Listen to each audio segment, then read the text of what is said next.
There is a moment in the South Park episode called Trapped in the Closet where a cartoon Tom Cruise is locked inside a literal closet, and the show stops, freezes a caption across the bottom of the screen, and tells you in plain text that this is what Scientologists actually believe. Not as a joke, not as a punchline, as a sentence. And the joke, the real joke, isn't in the closet, it's in the caption. Tonight on Papertown, we're going through the whole story of how a cartoon for grown-ups ended up at war with a church. What they put on the screen, what happened off the screen, who quit, who was reportedly threatened, what got pulled, what got nominated for an Emmy, and what we still don't know all these years later. So get comfortable, turn the lights down, we'll be here a while, and if you haven't subscribed yet, it genuinely helps us keep making these. The episode aired on Comedy Central on a Wednesday night in the middle of November in the 9th season of South Park, late in the year 2005. It was the 12th episode of that season, and by the time it went to air, it had already been through the kind of nervous internal back and forth that the network rarely talks about in public. South Park, by that point, had been on the air for somewhere over 8 years, deep into its second 100 episodes, and it had already taken swings at every major religion it could find. It had done Catholics and the confessional. It had done Mormons in a complete and oddly tender half hour. It had done Jewish characters and Jewish holidays through Kyle and through Kyle's family for years. It had done evangelical Christianity through Cartman's Christian rock band. It had done atheism twice as a future religion in its own right. And it had done Islam quickly and quietly in the background of stories that were really about something else. What it had not done head-on was Scientology. Trapped in the Closet was, on paper, the episode where it finally would. And the show that aired that night was a Stan story. It opens with Stan Marsh, the small, sensible, dark-haired one of the four boys, feeling, by his own standards, lost. He wanders into a Scientology personality test, takes it, and is told very kindly that he is broken in a precise and measurable way that the church can fix. He gives them the small amount of money he has. He goes home.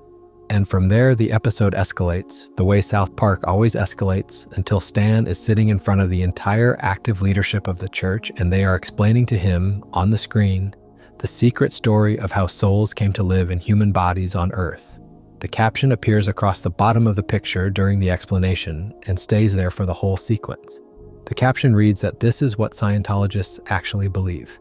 And then, because this is South Park, the episode goes one step further and folds in a real living movie star, a second real living movie star, and a real living singer into the same room. By the end of the night, when the credits roll, the show has done something it had done before to other religions and would do again to others after. But this time, the institution it had chosen to do it to was an institution with a documented and well-known history of pushing back. That is the night this story begins. That is the air date that everything afterwards, the resignation, the pulled rerun, the dead chef on the side of a mountain, the Emmy nomination, every piece of the fight hangs from. To understand why the fight was as loud as it was, you have to understand, at least in broad strokes, the institution the show was choosing to fight. Scientology is, by every official account, a religion. It was founded by a man named L. Ron Hubbard, a working American science fiction writer who, before the church, was best known for selling magazine stories at a steady clip in the 1930s and 1940s. In the year 1950, he published a self-help book called Dianetics, which proposed that the human mind carried in its deep layers recorded impressions of every painful moment a person had ever experienced, including impressions from before birth, and that these recorded impressions, which the book called engrams, could be removed through a structured form of counseling that the book called auditing. Dianetics was a bestseller. It was also, almost immediately, controversial inside the world of American psychology, where the claims that the book made about memory and about the mind were not accepted by the established profession. Within a few years of the book, Hubbard had moved the practice from a self-help system into the framework of a religion, and the Church of Scientology was incorporated in the middle of the 1950s. From that point on, the church grew, opened buildings in cities around the world, attracted and lost members, and entered into long and well-documented disputes with tax authorities, journalists, former members, and governments in several countries. Hubbard himself died in the middle of the 1980s, and the church was led after him by a much younger man named David Miscavige, who, by the time the South Park episode aired, had been the public face of Scientology's leadership for around 2 decades. The doctrine of Scientology, in the bare-bones way that South Park would later put on screen, includes a level of teaching that the church reserves for members who have already done years of work and paid for years of services. These advanced teachings, by most accounts of former members and journalists, include a story about an ancient galactic ruler, the souls of beings from other planets, and the way those souls came to be attached to human bodies on Earth. This story, and the words used to tell it, were not invented by South Park. They had been written about in detail by former members and by investigative journalists for years before South Park ever drew a cartoon of it. By the time Trapped in the Closet went to air, anyone with an internet connection and curiosity could read about the doctrine in long form, and several books and several major newspaper features had already laid it out. What South Park did was take that publicly available material and animate it. Read this way, the show was not exposing a secret. It was repeating something that was already in the public domain in cartoon form, in front of a much larger audience than any newspaper feature would ever reach. And that, the argument goes, is what made the response from the institution sharper than it might otherwise have been. A book or an article reaches the people who go looking for it. A South Park episode reaches the people who happen to have the television on. Around that institution, by the time of the episode, there was a layer of public Hollywood Scientology that was unique to the church, and that South Park would draw on directly. The church had, since the 1970s, made a visible point of recruiting and supporting actors, musicians, and other entertainment industry figures, and had built celebrity centers in Los Angeles and other cities to do exactly that. By the early 2000s, the most famous public Scientologists in the world were a small and very specific list. Tom Cruise, the actor, was at the top of it, and his profile inside the church had risen sharply in the year of the episode and the year before it, the period in which he had been very publicly affectionate about his then-partner Katie Holmes on a daytime talk show, the period in which he had spoken critically about modern psychiatry in a television interview, and the period in which the church appeared, by most readings, to be more central to his public image than ever. John Travolta, the other actor, had been a member of the church for decades by that point. R. Kelly, the singer, was not a Scientologist, but had recorded a long serial song called Trapped in the Closet, which was a hit, and which the South Park episode would borrow its title from as a setup for a different and physical closet joke. The episode took those 3 real people and put cartoon versions of them into the same story. That, more than the doctrine itself, was the part of the episode that broke the older South Park rule about how to satirize something. Other religions had been satirized through invented or composite characters. Scientology, in this episode, was being satirized through the real and named people who were its most public members. That is the choice the show made. That is the choice that determined everything that came after. Before the episode existed, the 2 men who would make it had already, between them, spent most of their professional lives on the show, and most of the years before the show on religion. Trey Parker and Matt Stone, the writers and the voices of most of the male leads, had been making South Park together since the late 1990s.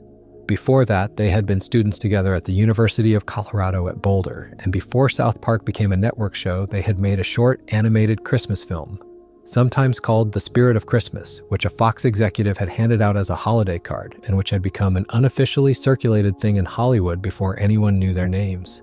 Their feature film background, before South Park became a long-running television series, had also been built around religion. The first full-length South Park theatrical film, released in the late 1990s, had been, among other things, a satire of moral panic and of the way that adults blame entertainment for the failures of parenting. Their first film before that, a small independent feature called Cannibal the Musical, had not really been about religion at all, but their next feature project, made in parallel with South Park's middle seasons, was Team America World Police, a marionette action film that had taken aim at celebrity political activism in a way that openly insulted the most famous Hollywood liberals of the moment by name. By the time Trapped in the Closet was being written, Parker and Stone were 2 men in their middle 30s who had been allowed by Comedy Central to do almost anything they wanted, as long as the show kept its audience. They had a habit by then of writing each week's episode in the same week it would air, a fact later documented in detail in the South Park documentary called 6 Days to Air. They were not, in other words, the kind of writer's room where an idea could be quietly cooled off by a committee. If they wanted to make an episode about Scientology, they could, and they could put it on the air within days of deciding to. What is also worth saying before we get to the night the episode aired is that South Park's relationship to organized religion by then was not the relationship that a lot of viewers thought it was. The show, for all its noise, had something close to a genuine fascination with religion as a question, and that fascination had shown up in some of its strangest and most heartfelt episodes. The Mormon episode, called All About Mormons, had ended on a small monologue from a Mormon boy that, read in good faith, was almost respectful, and certainly more respectful than the people who had spent the episode laughing at his church expected. The atheism arc, 3 episodes spread across one of the later seasons of the period, had imagined a future in which the world had become atheist and was, in the show's reading, still finding new ways to fight wars. The Catholic episode, called Red Hot Catholic Love, had been broader and meaner, but had built its punchline around the idea that people leave their churches not because they have stopped believing, but because the institutions running those churches have stopped behaving as if belief was the point. Trapped in the Closet, inside that pattern, was not an outlier. It was one more entry in a long South Park argument about what religion is supposed to do for the people inside it and what the institutions wrapped around religion sometimes do instead. The episode was not, in the show's own framing, an attack on belief. It was an attack on a particular institution and on the way that institution was, by the writers' lights, behaving. That is the show the writers thought they were making. The institution they were making it about, when the episode aired, responded as if a different show had been made. The story inside the episode itself is, on its own, worth slowing down for, because so much of the public memory of the episode has been compressed into the closet joke and the caption, and the actual half hour does more work than that. The cold open of Trapped in the Closet sets Stan up not as a skeptic, but as a child in a low mood. He is at home in his room in that small South Park bedroom that the audience by then had spent almost 9 years looking at, and he is on the edge of a small, ordinary, kid-sized version of unhappiness. His parents, in the canon of the show, often miss him in moments like this. Cartman is, as always, useless. Kyle is busy. Kenny is, by then, alive again in the show's rotating logic, but is not in the story. Stan walks into town. There is a stand on the street, the way there always is a stand on the street in South Park, and the stand is offering a free personality test. He takes it. The people running the stand are calm and friendly and well-dressed.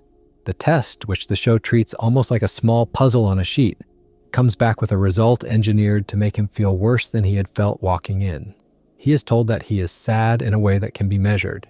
He is told that this measurable sadness is something the church can remove, and that the removal will cost money. He has the money on him, the small amount of money a 4th grader might have, and he gives it to them. From the outside, this is recognizable as the start of every account that former members and journalists have given about how a person first finds themselves inside the building. From the inside, the Stan is just a kid who walked into a place that promised to help him and was told that yes, they could. What happens next is the part of the episode that does most of the work that the public memory of the show has forgotten. Stan, inside the church, is good at the practice. He takes to the auditing sessions in the show's invented but loosely accurate version of them, and the church becomes very interested in him very quickly. The senior figures inside the building begin to look at him as if he might be a person they have been waiting for. A reading like this works in 2 directions at once. On the surface, the show is making a joke about the church's interest in fresh members and especially in young members. Underneath, the show is setting up the larger question that the episode is really about, which is the question of who gets to decide what a person inside a religious institution is. Within minutes of showtime, the church is treating Stan as if he is the reincarnation, in the church's own framework, of the founder of the religion. The show has compressed into 1/2 hour, the kind of internal politics that, in the real world, would happen across years inside any institution that decides one of its members is more special than the others. The compression is the joke. The thing being satirized is not the moment of recognition. It is the institution that recognizes. Stan in the show does not particularly want any of this. He is 9. He does not understand what is being said about him. He is told with great seriousness that he is the new founder, that he is the new voice of the church, that he is the one the senior figures have been waiting for, and that he now has the authority to rewrite everything that the church does. This is the central reversal of the episode, and the place where the satire moves from being about Stan and into being about the institution. Stan does not have the experience to understand the position he is being put into. He does not have the knowledge. He has not read anything. He has been here for a few days. And the church treats his ignorance not as a problem, but as an opportunity, because a brand new founder who does not know what the old founder said can be a vessel for anything the senior figures want him to say. The episode, read this way, is not really, in its central plot, about the strange story that the caption later announces. It is about how an institution behaves when it decides that a person it has elevated can now be used. The closet sequences and the celebrities arrive on top of that story, but the story underneath them is the one that the show was building from the cold open. The closet itself, when it arrives, is set up in a way that depends on the audience understanding that by the year of the episode, there had been years of public rumor about the private life of the most famous actor it was about to put on screen. The show has the boys try to introduce Stan to the famous actor as a kind of treat, because Stan has just been declared the new founder, and the actor in question is the church's most famous public member. The actor comes to the house. The actor meets Stan. Stan, sensible and tired and not wanting to be rude, says to the actor that he thought the actor's most recent film was more or less fine. Not amazing. Not the best thing he has ever seen. Fine. The actor reacts to this small, bored, lukewarm compliment as if it were a public attack on his entire career, and he walks into Stan's closet, closes the door, and refuses to come out. The image, drawn flat and cartoon simple, is funny in a clean visual way. The famous man, trapped in the closet, will not come out of the closet. The line the show is drawing in the visual depends on every rumor that had ever circulated about the actor in question in the years before the episode aired, in tabloid and gossip publications around the world. The show never says any of those rumors out loud. It does not need to. The visual does the saying. The actor's manager, his agent, his publicist, his father, then John Travolta, then R. Kelly, are each summoned in turn to the closet door, and they each try in turn to get him to come out. And the joke compounds itself because the people the show is putting outside the closet are themselves, by the public record, people whose own relationship to the closet has been the subject of years of public speculation. The show is making, very deliberately, a joke that depends on rumor, made in the language of cartoon, and it never crosses into stating any of the underlying rumors as fact. This is the cleanest, most legally careful joke the show has ever told. Nothing is said, everything is implied. And the implication, drawn the way it is drawn, is unmistakable. While all of this is happening at the house, inside the church, the senior figures are taking advantage of Stan's status as the new founder to bring him into a private back room and to explain to him the story of how the souls of beings from other planets came to live in human bodies on Earth. The show puts the story up on a small screen inside the room in the way that has been described in journalism and in books about the church for years, with the alien spacecraft and the volcanoes and the rest of the imagery. And then the show puts the caption across the bottom of the picture. The caption is the moment the episode steps outside its own frame and speaks directly to the audience watching it at home. The caption is not a character speaking, it is the show speaking. The caption tells the audience, in plain text, that what they are watching is not invented by South Park, that this is what the church teaches at a certain level. The reading of that caption matters. The caption is the legal spine of the entire episode. Everything else in the half hour is animation, exaggeration, satire, cartoon. The caption is the show in its own voice, claiming that the underlying material is documented elsewhere and is real. That is a different kind of statement. That is the kind of statement that turns a half hour of jokes into something that an institution might decide to fight. The episode closes on a scene that, in the public memory, is sometimes lost behind the closet sequence, but which is, read carefully, the actual end the writers were aiming at. Stan, told he is the new founder, looks out at the gathered members of the church standing in his front yard, and he refuses the role. He stands on his porch and tells them in plain language what he thinks. He tells them that he thinks the church is a scam. He tells them that he thinks they are being charged money for help they could find for free in any number of ordinary places. He tells them that what they are doing to themselves and to one another is not good. The senior figures react to the speech not by arguing back, but by turning immediately to the language of legal threat. They tell him, the boys, the family, that they will all be sued.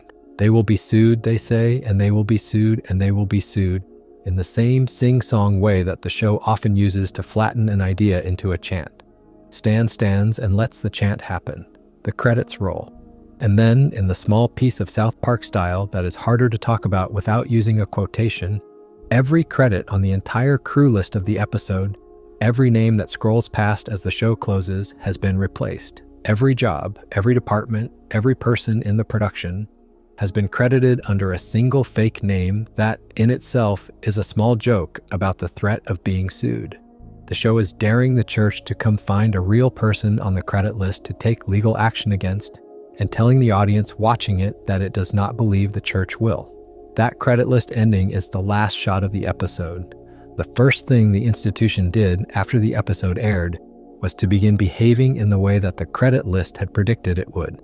That is the bridge from what was on screen to what happened next. To understand the fight that followed, you have to step away from Stan and Tom in the closet for a moment and walk all the way back to the very first season of South Park. Because the man whose voice the church would use in the months after the episode aired was a man who had been on the show from the start. Isaac Hayes was, by every measure of the word, a significant American musician. He had been writing and producing soul music in Memphis from the 1960s on. He had won an Academy Award for the theme to the film Shaft. He had spent the 1970s as one of the most recognizable male voices in popular music. By the time he was offered the part of Chef on South Park, he was in his middle 50s, comfortable in his career, and could very easily have said no to a small cartoon part in a show that, at the moment he was offered it, did not yet have a name in television. He said yes. He recorded the part. And Chef, who in the canon of the show was the school cafeteria cook in a small mountain town in Colorado, became, almost immediately, one of the most beloved characters in the entire series. Chef on South Park was something rare in a show that was, by design, mean. He was, in the very first season, the only adult in the town the boys could actually talk to. He gave them, in episode after episode, advice that was often delivered in song, that was often inappropriate by any standard of children's television, and that was, very consistently, sincere. The advice was rude. The songs were lewd. The character himself slept with as many of the visiting women of the town as the writers could find an excuse for. But underneath the joke, in episode after episode, Chef was the one adult who looked at the boys, saw them as people, and spoke to them as if they mattered. The show had built that into him from the start. Chef worked as a comedy character because the show, underneath the jokes, was sincere about him. Isaac Hayes gave him a voice that was warm, deep, slow, that took its time, and that the audience trusted. Chef was the rare South Park adult who never let the boys down. That history matters because by the year of the Scientology episode, that history had been built into the audience's relationship with the show for almost 9 seasons. Isaac Hayes was, in his own life, a Scientologist. That is a documented fact. He had become a member of the church at some point in the late 1990s, in the period during which he was already working on South Park, and he had spoken in interviews over the years about how the church had been useful to him personally. The show knew this. The show had also, in those years, made episodes that took swings at other religions, including the Mormon episode and the Catholic episode and the atheism arc. And through all of them, Isaac Hayes had stayed on the show without any documented public objection. The commonly given reading is that Hayes had been willing to voice Chef through episodes that mocked the religions he was not a member of, and had drawn his line at the episode that mocked the religion he was. Whether that reading is the full picture or not is the subject of a real, documented disagreement in the public record, and we are going to spend some time on that disagreement because the answer is not as clean as either side of the story tells it. The episode aired in November. Isaac Hayes did not, at the time it aired, leave the show. There is no documented public statement from him in the immediate aftermath of the episode going to air. Trey Parker and Matt Stone have said, in interviews given years later, that Hayes did not, at the time, raise any objection to them about the episode. The first public moment in which Hayes left the show came months later, in the early part of the year 2006. By that point, 2 important things had happened. The first is that the show had gone on its usual mid-season break. The second half of season 9 had ended, and the cast and crew had gone into the period before the next season began. The second is that Isaac Hayes had, in January of that next year, suffered a stroke. The fact of the stroke is documented in multiple contemporary news reports. The severity of the stroke, and what it left him able to do in the weeks and months that followed, became, in the years afterwards, a question that his family and his former colleagues at South Park gave different answers to. The public statement that severed Isaac Hayes from South Park was issued in March of 2006. The statement, attributed to Hayes, said in essence that he was leaving the show because of what he called the show's intolerance and bigotry toward religious beliefs. The statement was specific in one direction and general in another. It was specific in linking the resignation to the show's treatment of religion. It was general in not naming Scientology directly, even as the statement plainly meant Scientology because it was the religion he was a member of and the religion the show had most recently mocked. Trey Parker and Matt Stone responded in their own public statement with a sharper version of the same point that the show itself had been making for years. Their statement noted that Hayes had not objected during the seasons in which South Park had mocked Jews, Christians, Muslims, Mormons, Buddhists, and Catholics, and that he had only walked away when the show had mocked the religion he himself belonged to. The exchange between the resignation statement and the response from Parker and Stone was the first public moment in which the fight between the show and the church became personal. From that moment, the question of who was speaking for Isaac Hayes and what he himself actually wanted became the question. That question became more pointed in the years that followed because of one specific later development. After Isaac Hayes' death, his son, in interviews given to journalists, said that he did not believe the resignation statement had come from his father. His son said that his father had had a serious stroke and that, in his son's reading, the statement attributed to his father had been written for him by other people, specifically by people connected to the church. This claim has been reported in multiple sources, and it has never, to public knowledge, been formally retracted by the son. The reading that this claim invites is that Isaac Hayes, in his own mind and his own voice, might not have left South Park at all, and that the resignation that became the cause of one of the show's most famous battles was, by this account, a statement put out under his name by people other than him. That reading is, by every honest measure, unconfirmed. It depends on what the son said, and on the public record of the stroke, and on the absence of any further public statement from Hayes himself between the stroke and his death. Nothing here can be claimed as documented fact beyond the words his son later gave to reporters and the timeline of the medical event. But the reading is on the public record, it has been reported, and it changes the color of everything that came after the statement was issued. Parker and Stone, in interviews given much later, have addressed this themselves and have spoken with what appears to be genuine sadness about the possibility that the man whose voice they had used for 9 years did not himself end the relationship the way the public was told he did. In the weeks between the resignation statement and the next season of South Park going on the air, the show did what the show usually does when something has happened in the real world that needs to be addressed on screen, which is that it wrote the response into the next episode. The next episode was the premiere of the 10th season. The episode was called The Return of Chef. It was a half hour of television built around the question of what to do with a character whose voice had just left the show in a public fight.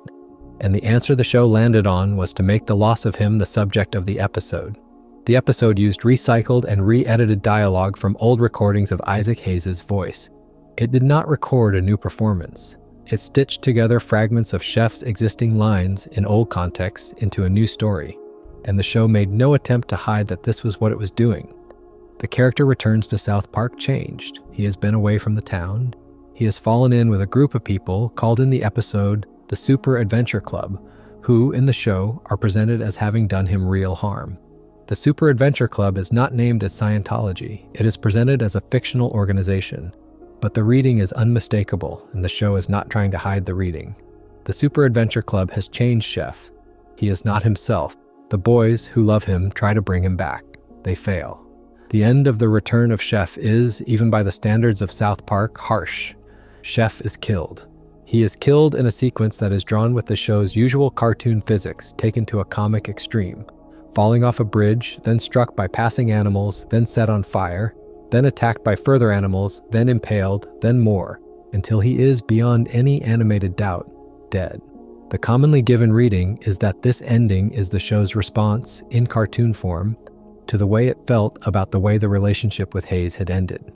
That reading is interpretation, not fact, but the people who have written about the episode since, including in long-form criticism, have largely landed on the same reading. The death is so extreme that the show is making a point about extremity. Chef is gone. The character cannot come back. The voice is no longer available. The Super Adventure Club in the show is responsible for what has happened to him. The boys at the end give a small speech over his body in which they say, in essence, that the man they loved was not the man who died, that the man they loved had died long before the body did, that the thing that killed him was not the cliff or the animals, but the institution that had taken him from them. That speech is the show speaking through the boys. It is the show saying in its own voice that it believes Isaac Hayes the man and the statement issued under his name were not, in the end, the same thing. That is the reading. It is interpretation. It is not fact, but it is the reading the episode invites. The Return of Chef went on the air on the 22nd of March, 2006. The episode that the show wanted to air alongside it, in a small piece of scheduling that has, over the years, become its own legend, was a rerun of Trapped in the Closet. Comedy Central had Trapped in the Closet, the original Scientology episode, slated to repeat in the same week as the new season premiere, almost certainly as a way of giving the audience the original context for the return of Chef. The rerun did not happen. In the days leading up to the broadcast date, the rerun of Trapped in the Closet was pulled from the schedule. The episode that aired in its place was a different episode of South Park, not the Scientology one. The network did not, at the time, give a full public explanation of why the rerun had been pulled. The pulling of the rerun was, on its own, a relatively small piece of scheduling news. It became a much larger story almost immediately because of the rumor about who had made it happen. The rumor, which was reported at the time in articles in trade and entertainment press, was that the rerun had been pulled because Tom Cruise had, in some form, made it known that he would not participate in promotion of an upcoming Paramount Pictures film, the third in a major action franchise, if the Scientology episode aired on Comedy Central in the same week.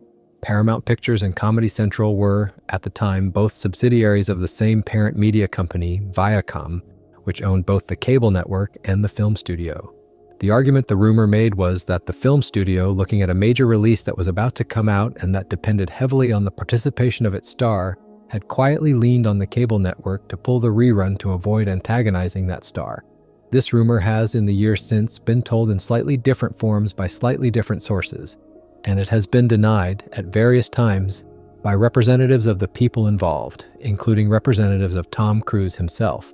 What can be said cleanly is that the rerun was pulled, that the timing of the pulling was unusual, that the pulling of the rerun coincided with the period in which Cruise's film was approaching its release, and that the network never gave a fully transparent public explanation for why the change was made. Everything else is the realm of strongly reported rumor. The argument here is not that the rumor is fact. The argument is that the absence of a clear public explanation from the network turned the absence of an explanation into the explanation. Parker and Stone responded to the pulling of the rerun in the way that they had responded to everything else about this fight, which is to say in their own voices and in plain language. They put out a public statement signed with both of their names that addressed Scientology directly. The statement, which was widely reported at the time, declared, in its own framing, that the war had only just begun. Their statement framed the conflict in the language of the church's own teachings, using the names and the imagery of the doctrine the show had put on screen the previous November, and declared that Parker and Stone considered themselves enemies of the church for the long term. It was funny, it was open, it was a public dare, and it was the moment in which the show stopped pretending to be neutral about the institution it had drawn. From that moment on, in the public record, Parker and Stone were not just the people who had made an episode about Scientology. They were people who had publicly declared themselves to be in a fight with the church, and they were people who were inviting the church to come at them in the open. The church did not, in the years that followed, sue them. The church did not, in the public record, take a documented public action against them. The fight, after the statement, became asymmetric. The show kept making the show.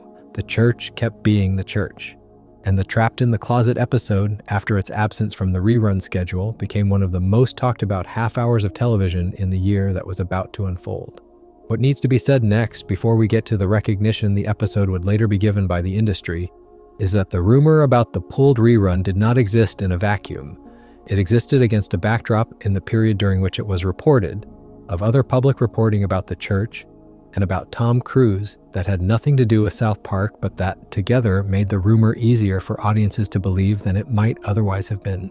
Tom Cruise, in the months before the Scientology episode aired and the months after, was in the most publicly visible phase of his life as a member of the church that he had ever been. He had appeared on an afternoon talk show in a way that had become a piece of public spectacle in itself.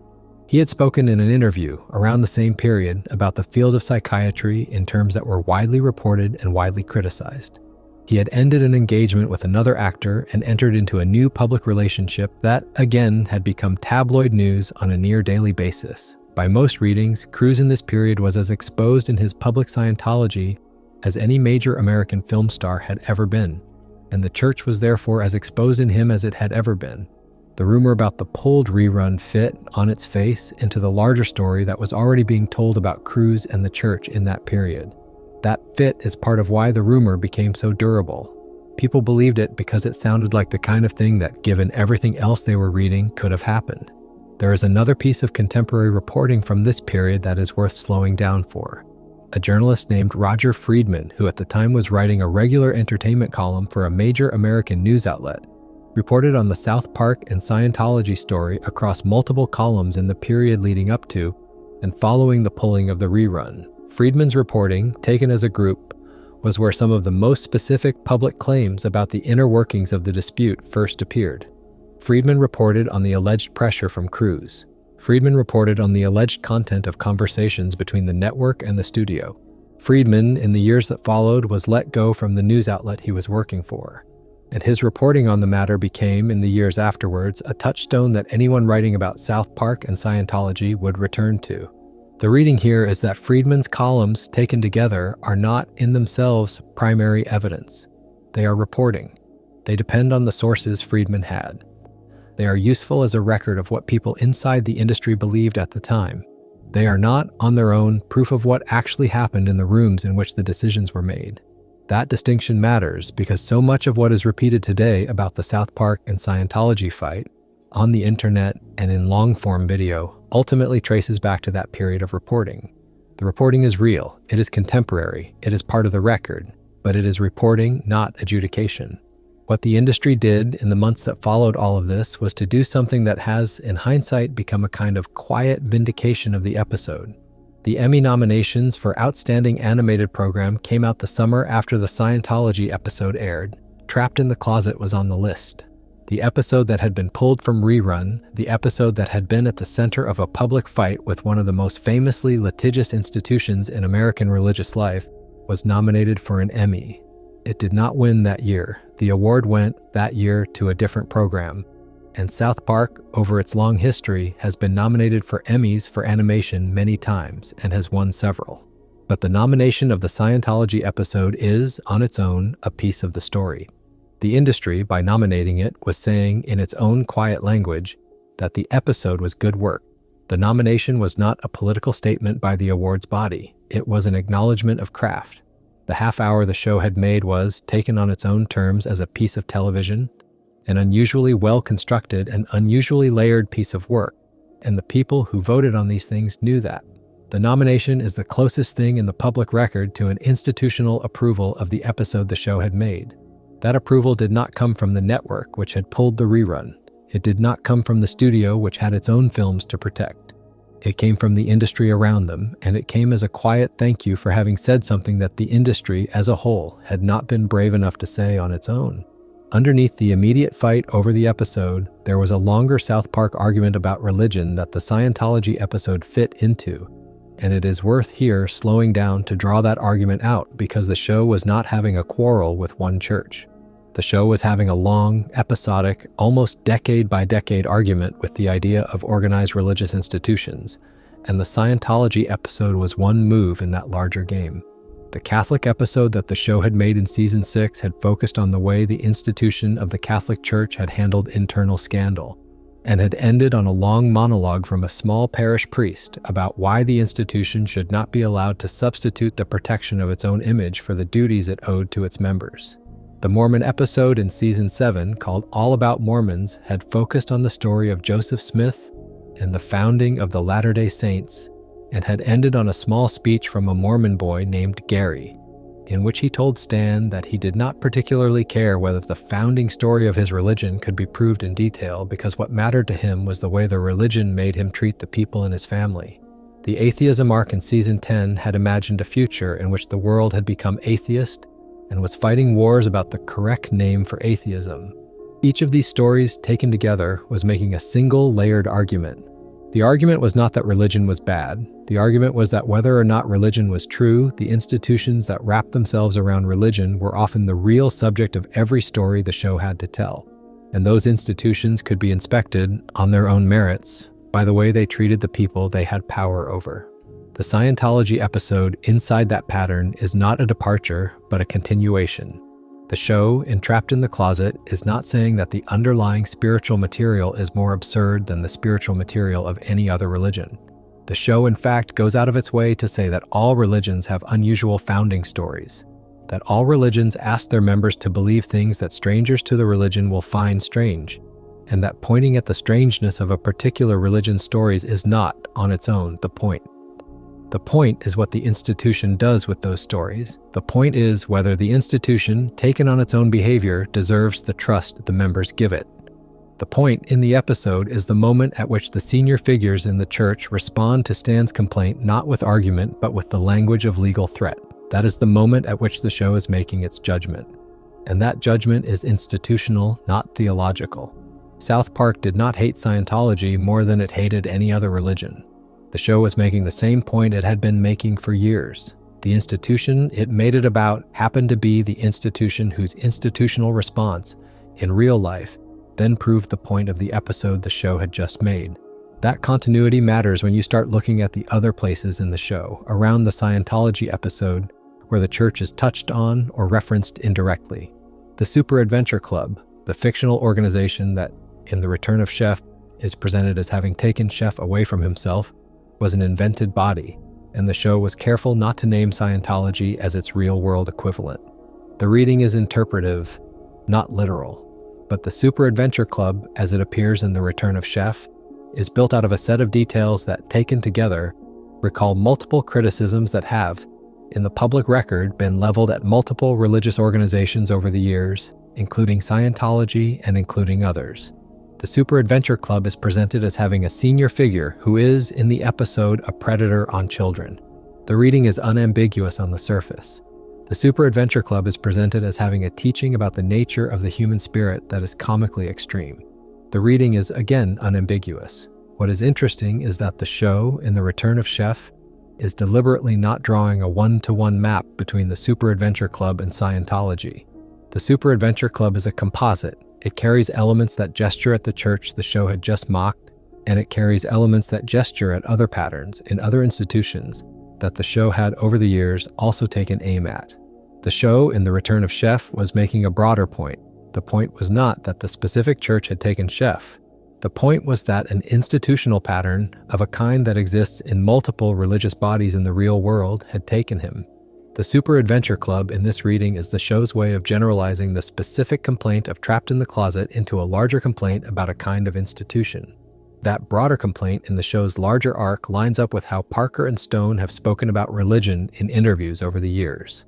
They have said in interviews on multiple occasions that they consider themselves to be neither religious in any traditional sense nor evangelical atheists. They have said that they find the social function of religion, the way it builds communities and gives people frameworks to live by, valuable. They have said that they find specific institutional behaviors of the kind they have satirized across many seasons of the show to be the thing they actually disagree with. Parker and Stone's position, as far as their public interviews go, is that organized religion is a tool, that the tool can be used well or used badly, that the difference between the two is mostly visible at the institutional level, and that the show, episode by episode, is interested in dramatizing the difference. That position lines up cleanly with the Scientology episode. The episode, read this way, is not telling its audience that Scientology is uniquely worse than other religions. It is telling its audience that this particular institution, on the public record, has been documented to behave in ways that the show finds worth pointing at, and the show is going to point at them the way it has pointed at other institutions in other episodes. The consistency is the point. The show is doing what it has always done. The difference is the response. There is a separate, smaller, and now well-known piece of South Park production lore that hangs around the Scientology episode and the years that followed, and it deserves a brief stop. South Park, for many of the years in which Isaac Hayes was on the show, recorded its dialogue at a studio in Los Angeles. Hayes did not, by every report, write his own dialogue, but he was credited on multiple episodes across the show's run with co-writing certain pieces of music that involved Chef's songs. After the Scientology episode aired, and after the resignation statement, and after the return of Chef, the question of how the show would handle the absence of his voice became a small, ongoing piece of production planning. The show, after the return of Chef, did not bring Chef back as a regular cast member. The voice was gone. The show, in episodes after the death of the character, occasionally referenced him but did not recast him. The character in the show's continuity is dead. The actor, in his own life, died in 2008, 2 years after the events around the return of Chef. The death was reported as a result of complications related to the stroke he had suffered earlier. The death in real life closed the question of whether Isaac Hayes might, at some later point, have returned to the show in his own voice. He could not. The show has not, in the years since, attempted to find a new voice for the character. Chef, on the show, has stayed dead. The show, by leaving him dead, was making a small piece of permanent comment about the way the relationship had ended. And the choice to keep the character dead is, in itself, the show's way of marking the fight as having been, in some way, lost on both sides. There is also, in the long arc of South Park's relationship with religion, a piece of context from the year 2010 that needs to be set up here, because it both echoes and complicates the story of Trapped in the Closet. In the 14th season of the show, in 2010, the show aired a 2-part story called 200 and 201. The story was, on its surface, a piece of South Park self-reference. It brought back a long list of characters that the show had used over the years, including characters from its earliest seasons. The story was also an attempt by the show to revisit the depiction of the prophet Muhammad. South Park had depicted Muhammad in an earlier season, with relatively little controversy at the time, in the episode called Super Best Friends. By the time of the 200 and 201 story in 2010, the cultural conditions around any depiction of Muhammad on Western television had changed sharply. After a series of international events that had nothing to do with South Park, when the 200 and 201 episodes aired, Comedy Central made the decision to censor the depiction of Muhammad in the episode itself, including the use of an audible bleep over the character's name in the on-air broadcast. The episodes, in their broadcast form, were more heavily censored than Parker and Stone had originally intended. The reason the 200 and 201 story matters in this longer essay about Scientology is the parallel. The pulling of the Trapped in the Closet rerun in 2006 was the first time that the network had visibly intervened in the show in a way that protected the institution being satirized. The censorship of the 200 and 201 episodes in 2010 was the second.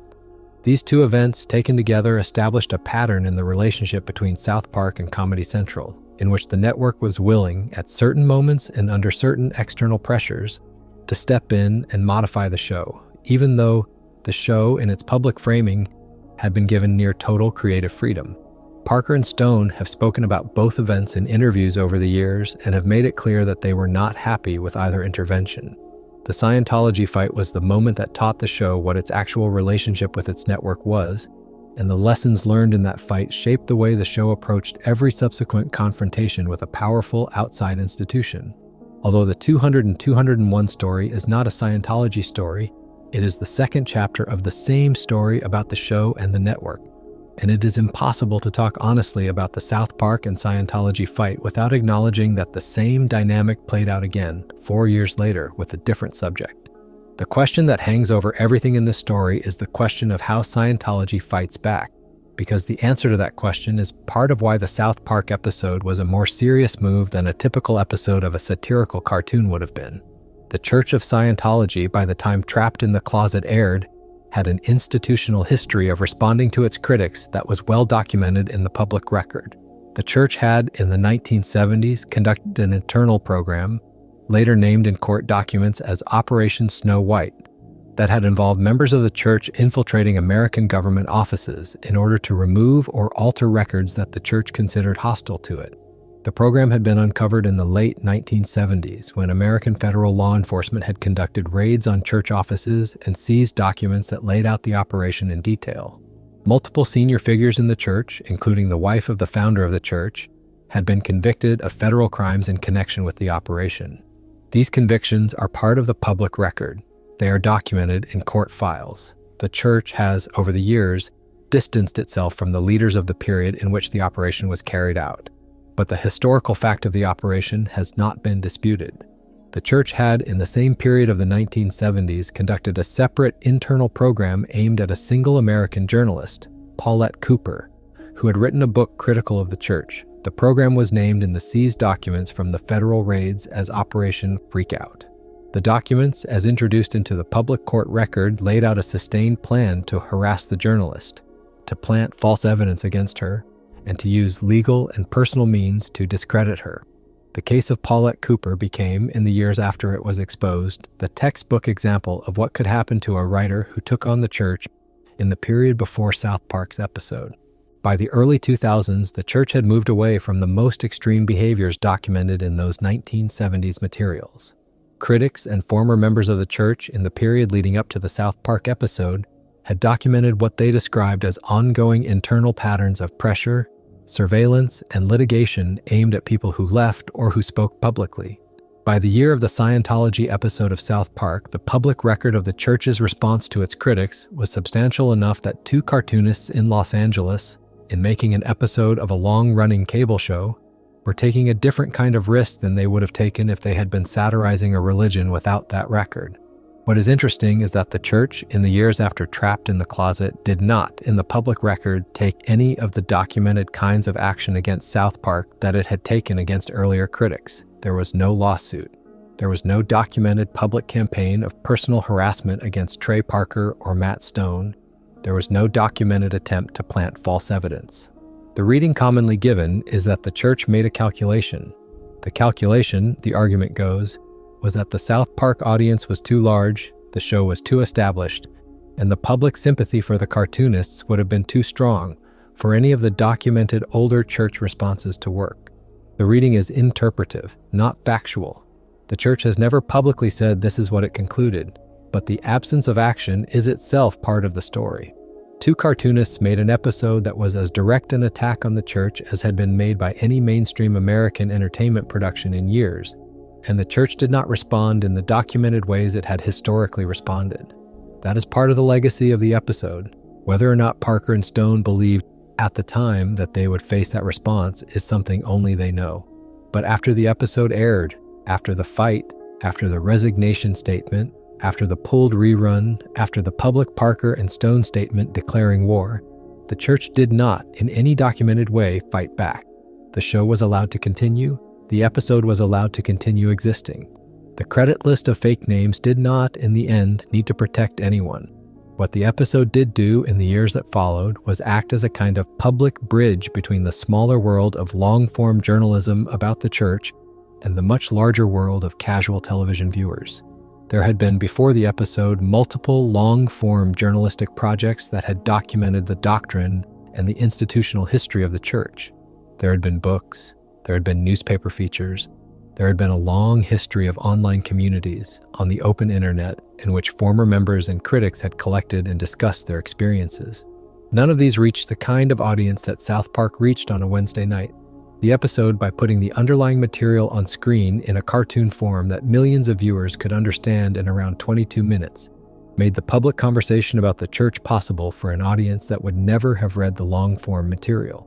That is the cultural function the episode performed. It was not the source of the underlying claims. It was the broadcaster of them. The episode took material that had been, in the smaller world of investigative journalism, well established for years, and it made that material common knowledge in the much larger world of ordinary viewers. From the year of the episode forward, the public was a public that had seen the cartoon. That meant the public knew, at the level of casual reference, what the church taught at its higher levels. The shorthand of the doctrine after the episode became part of ordinary cultural reference in a way that before the episode it had not been. That cultural function became more visible in the years that followed, as other large mainstream projects took on the same subject in their own ways. A long-form documentary produced for a major American premium cable channel was released in the middle of the 2010s based on a book by an investigative journalist named Lawrence Wright and titled in the same way as the book. The book was a heavily reported work of nonfiction that drew on interviews with former senior members of the church. The documentary brought that reporting to a television audience. The documentary, in its tone and in its sources, was a fundamentally different kind of work to the South Park episode. The episode was a cartoon. The documentary was an investigation. But the South Park episode, by the time the documentary aired, had already done a piece of the cultural work that the documentary depended on. The audience that watched the documentary knew before they pressed play what kind of institution they were about to watch a documentary about, in part because they had, almost a decade earlier, seen the cartoon. The episode and the documentary were not in competition. They were sequential parts of the same long public conversation. The cartoon went first because it could. The documentary went second because it had to. The same can be said of a long-running television program made by a former member of the church and broadcast on a major American cable network in the later 2010s, which ran for multiple seasons and which featured the testimony of former members of the church across multiple categories of seniority. That program was made possible in part by the long public conversation that the South Park episode had helped to make possible at a much earlier point in time. These cultural aftereffects are the part of the South Park and Scientology story that is hardest to measure precisely. They are interpretive. They depend on a reading of what the audience knew before and after the episode, and on a reading of what other producers and journalists felt able to make in the period after the episode aired. None of that can be reduced to a single number or a single document. But the consensus in the public record of writing about the church in the years since has been that the South Park episode was one of the events that opened the door for the longer public conversation that followed.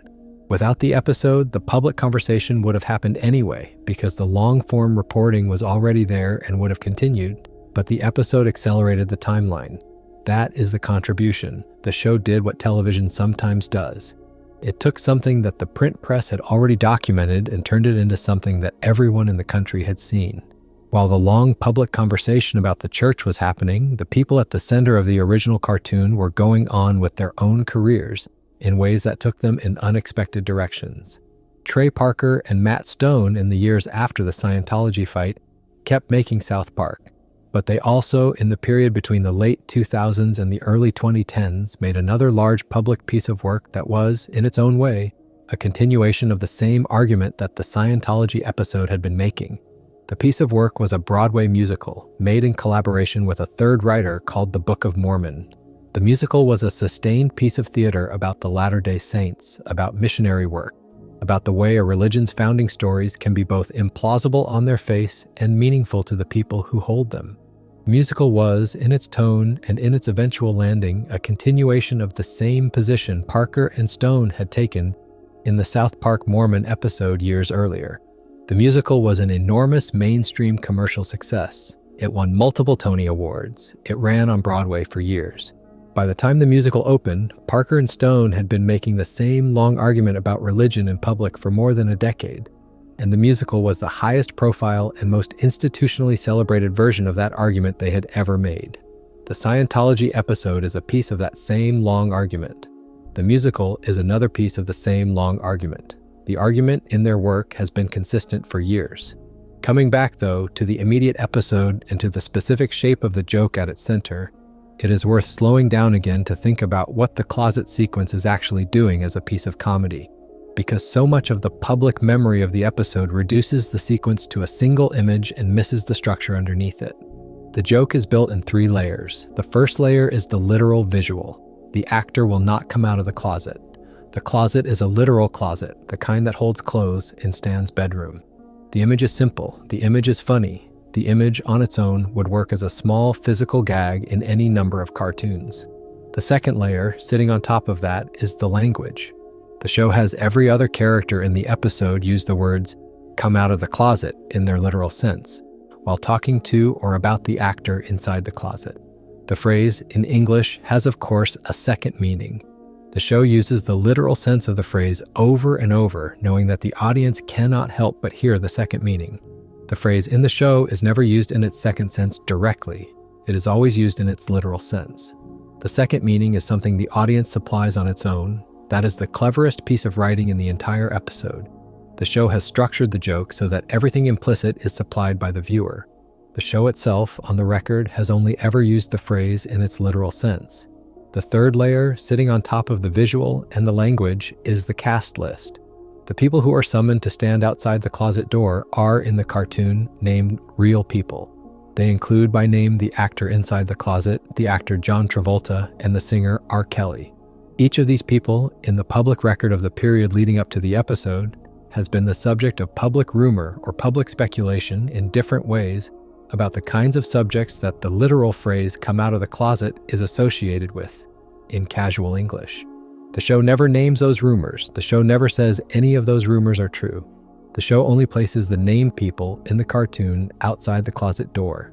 The reading is unmistakable, but everything that makes the reading unmistakable is supplied by the public knowledge the audience brings to the screen. The show, on its own terms, has not said a single thing that could be sued for. This is the layer that makes the episode legally bulletproof.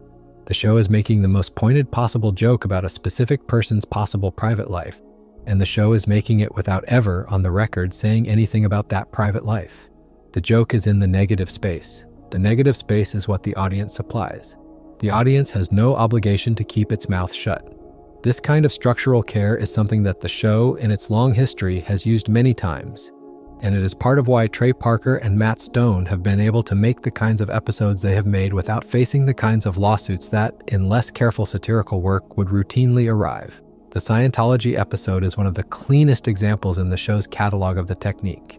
The same technique has been used in other South Park episodes that take aim at named real people, where the show is careful never to say anything on the record that those people could take to a courtroom, while structuring the visual and the dialogue around the same kinds of public rumors that the audience already knows. This care is part of why the show has been able to take on as many famous individuals as it has across its long run, and part of why the legal threats that have been made against the show have rarely been carried through. The Scientology episode is, in this reading, the high watermark of the technique. The show took on an institution with a documented history of pushing back, and did so in a way that gave that institution no clean line of attack. What, then, did the institution do in the years after the episode by way of public response, other than the alleged pressure that led to the pulling of the rerun? The answer, in the public record, is very little. The church did not issue, in the immediate aftermath of the episode, a long-form public response addressing each of the claims that the episode had put on screen. The church did not, in the documented public record, file a defamation lawsuit against the show or against its creators. The church did not, in the documented public record, conduct any of the campaigns of personal harassment that critics of the church, in the documented record of earlier decades, had described. The church did issue, at the time of the Isaac Hayes resignation statement, the statement under his name. The official church response, taken as a body, was much smaller than the response that some observers had expected. The church may have concluded that any sustained public response would have given the episode more reach than it would otherwise have had, and that the most institutionally rational response was to let the episode pass through the news cycle and not to amplify it. Whether that reading is the right one is interpretive, but the documented public response was, on the record, sparse. The episode aired, the fight happened.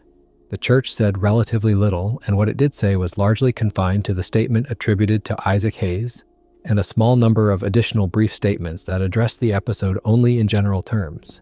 The pulled rerun did not stay pulled forever. The episode was eventually rerun on Comedy Central in the years that followed, after the immediate news cycle around the resignation and the pulling had passed.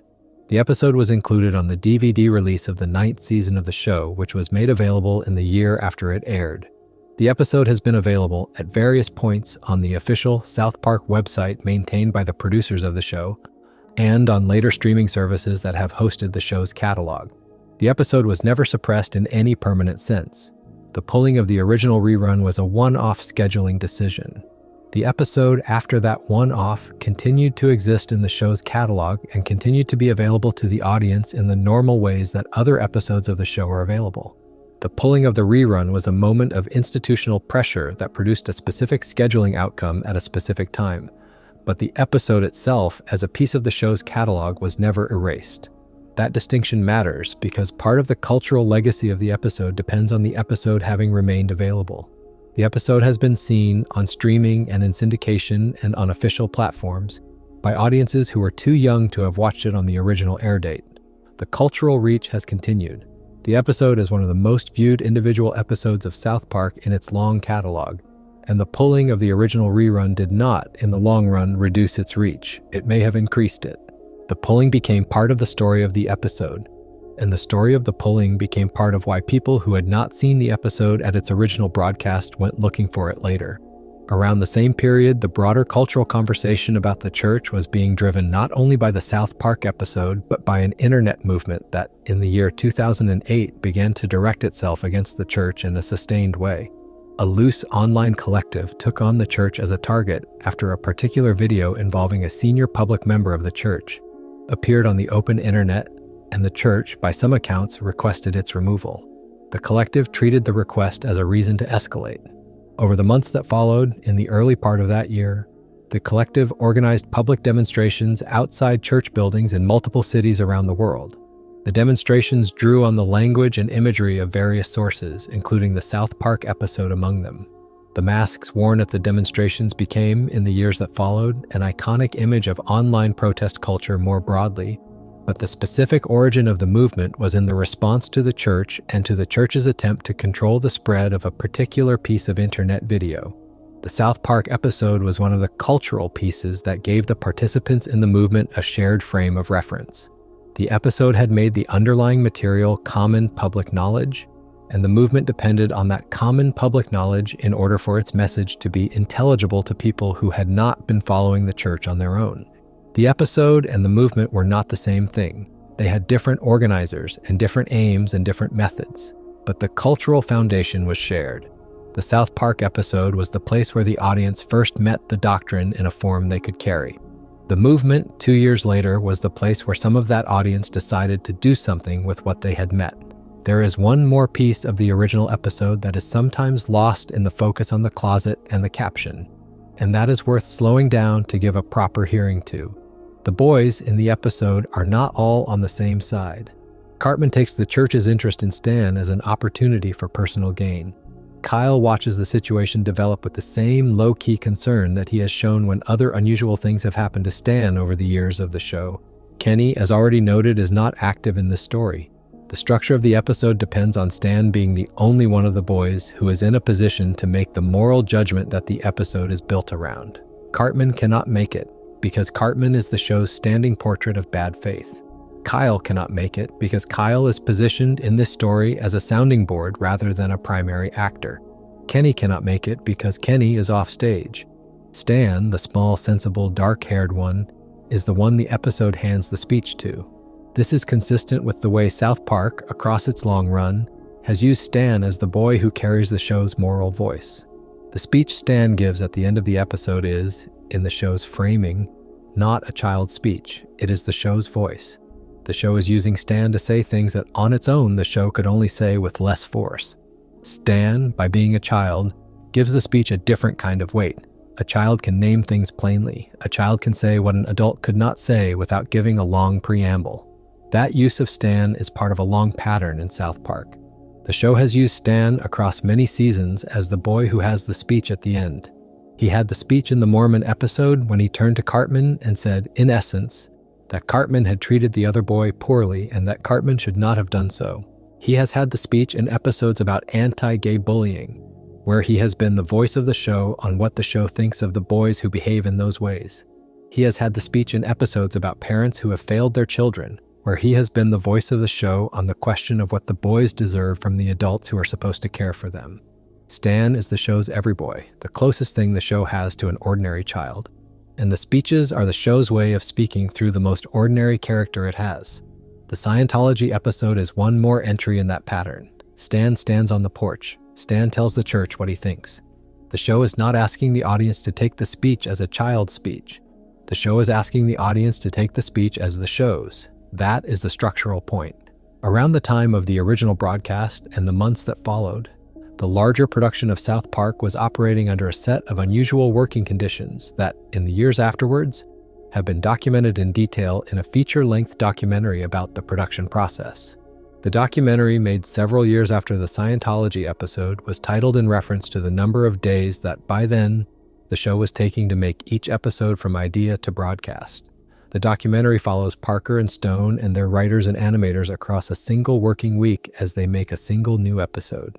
The documentary shows what the inside of a South Park production week actually looks like. The writers work the week of the broadcast. The animators finish frames within hours of broadcast. The recording happens in the days leading up to the air date. The show has been built around a production process that is, by the standards of animated television, unusually fast and unusually responsive to events that have happened in the real world in the same week as the broadcast. By the time of the Scientology episode, this production process had become the show's signature. The show was the show that could make an episode about something that had happened on Monday and have it on the air on Wednesday night. The Scientology episode did not need that capability in quite the same way as some other episodes, because Scientology was not a story that had broken that week. But the production approach was the same. The episode was made in days, not in months. The decision to make it was made by Parker and Stone, and the show was animated, recorded, and broadcast in the same week structure that the show used for everything else.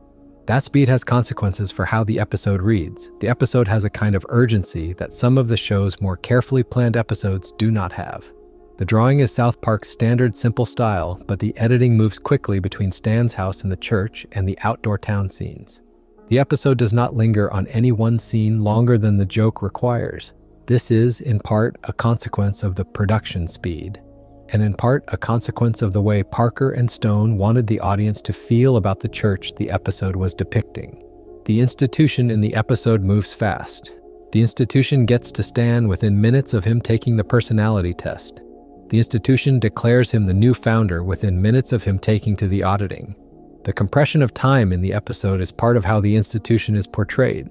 A patient institution would look different on screen. A patient institution would take its time. The institution in the episode does not have time. It moves to claim Stan as fast as the production schedule moved to make the episode.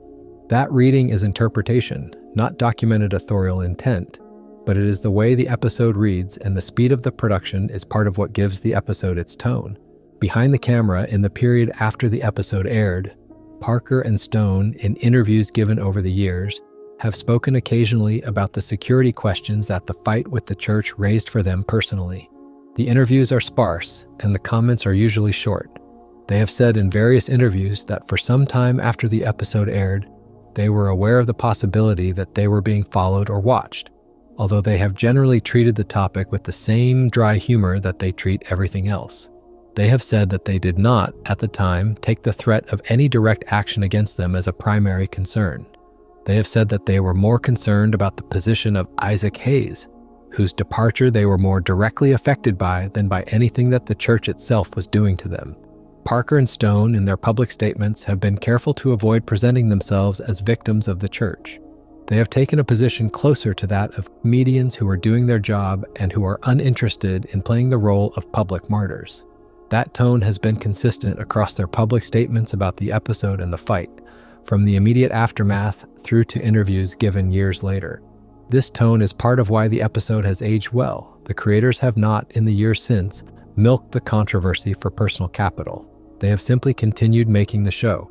What has happened to the public profile of the actor at the center of the closet sequence in the years since the episode aired is a piece of the story that needs to be told carefully, because there is a great deal of public reporting about him in that period, much of which has nothing to do with South Park, and most of which is not the show's business.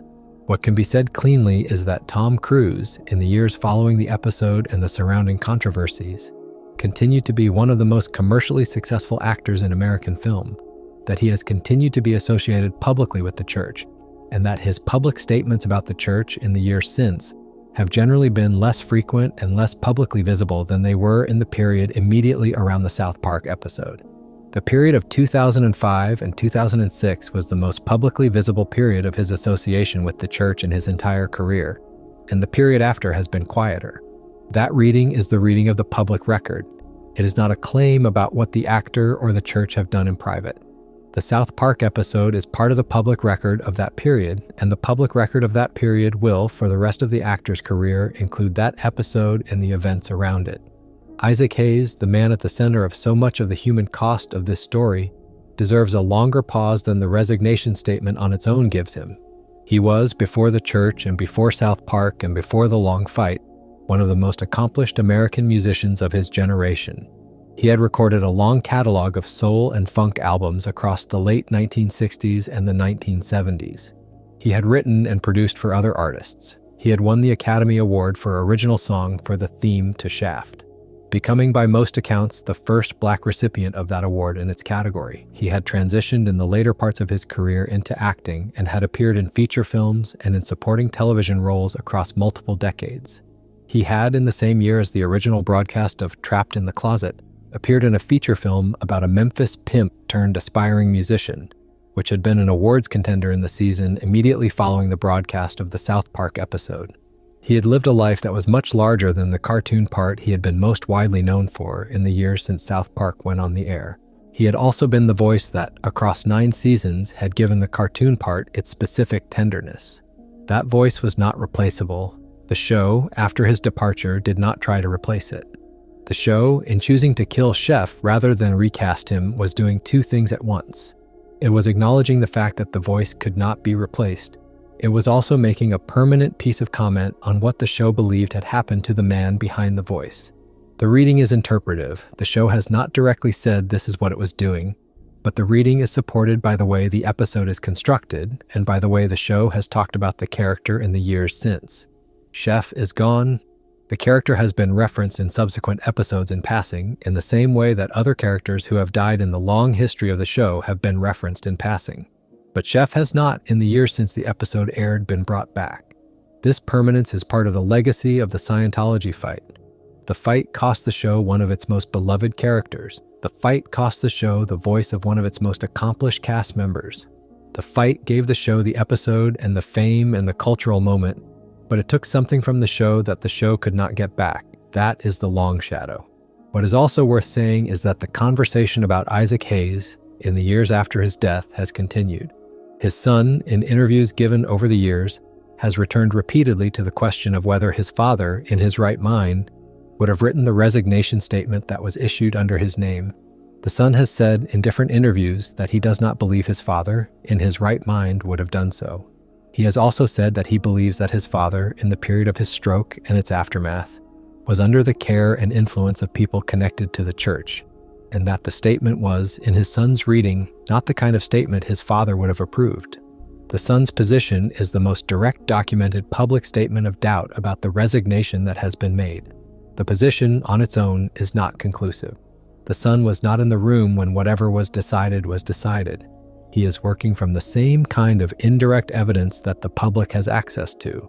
But the position is part of the public record, and it is the position that casts the longest doubt on the cleanness of the resignation as a narrative. What all of this invites is the reading that the South Park and Scientology fight was, in the end, not a clean story with a clean ending. The show made the episode. The show did not expect the departure of Isaac Hayes.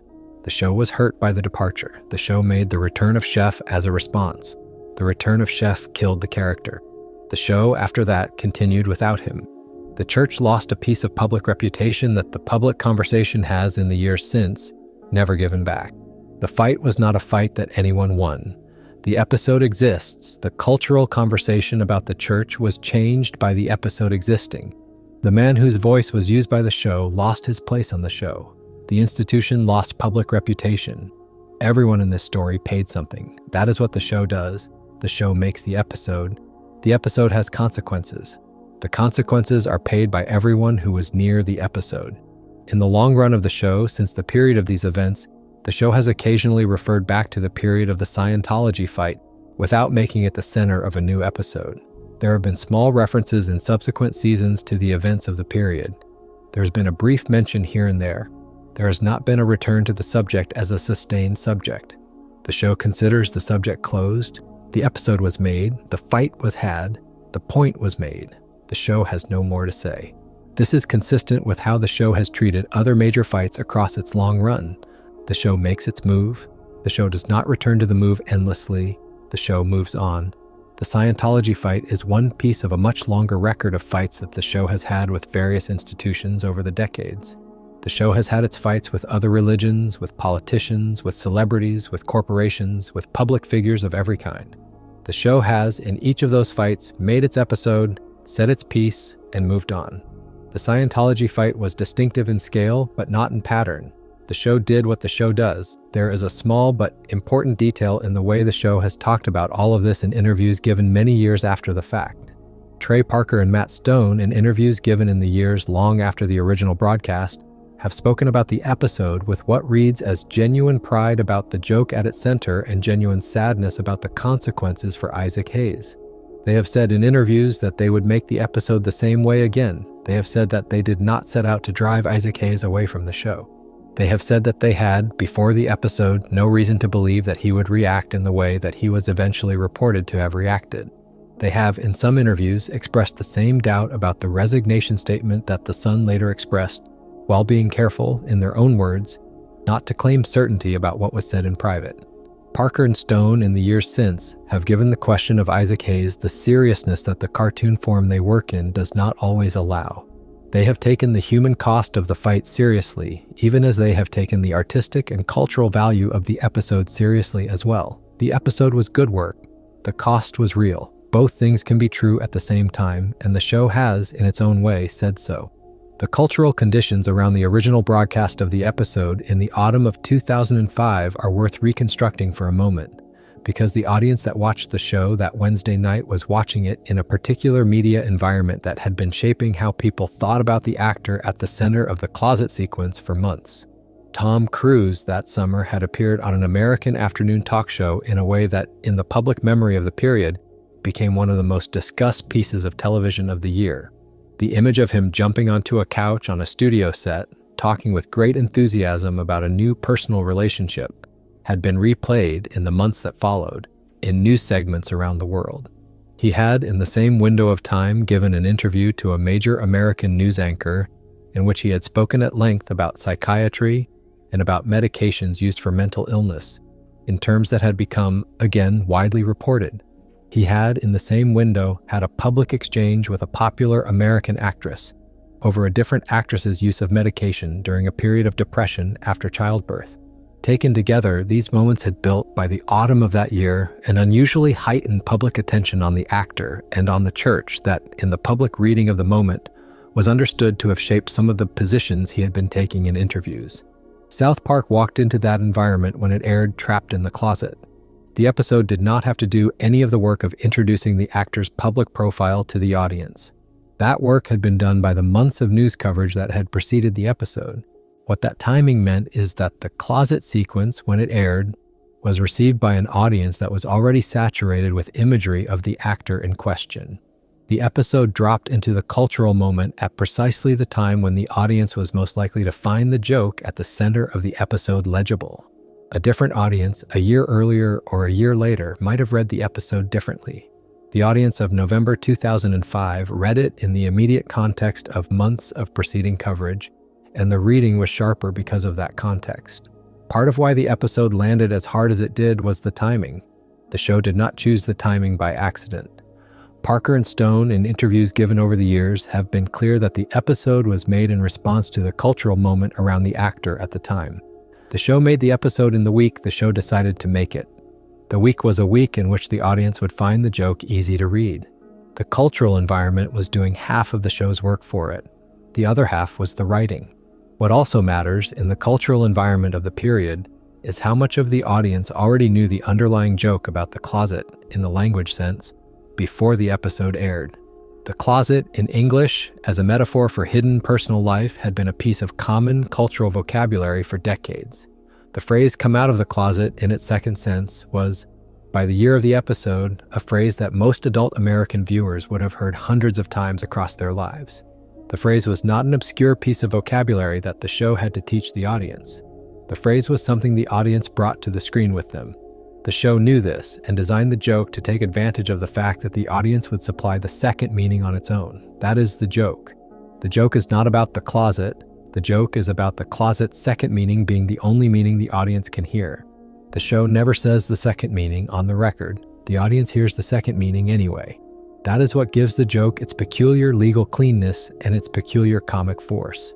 The show has constructed a joke that is almost entirely supplied by the audience. The show has only built the frame. That same kind of careful construction shows up in the way the show handled R. Kelly's place in the episode.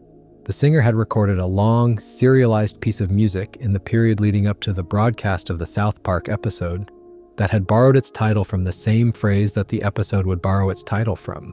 The piece of music was a multi-part narrative in song form, and the South Park episode used the title of the piece of music to set up its central visual joke.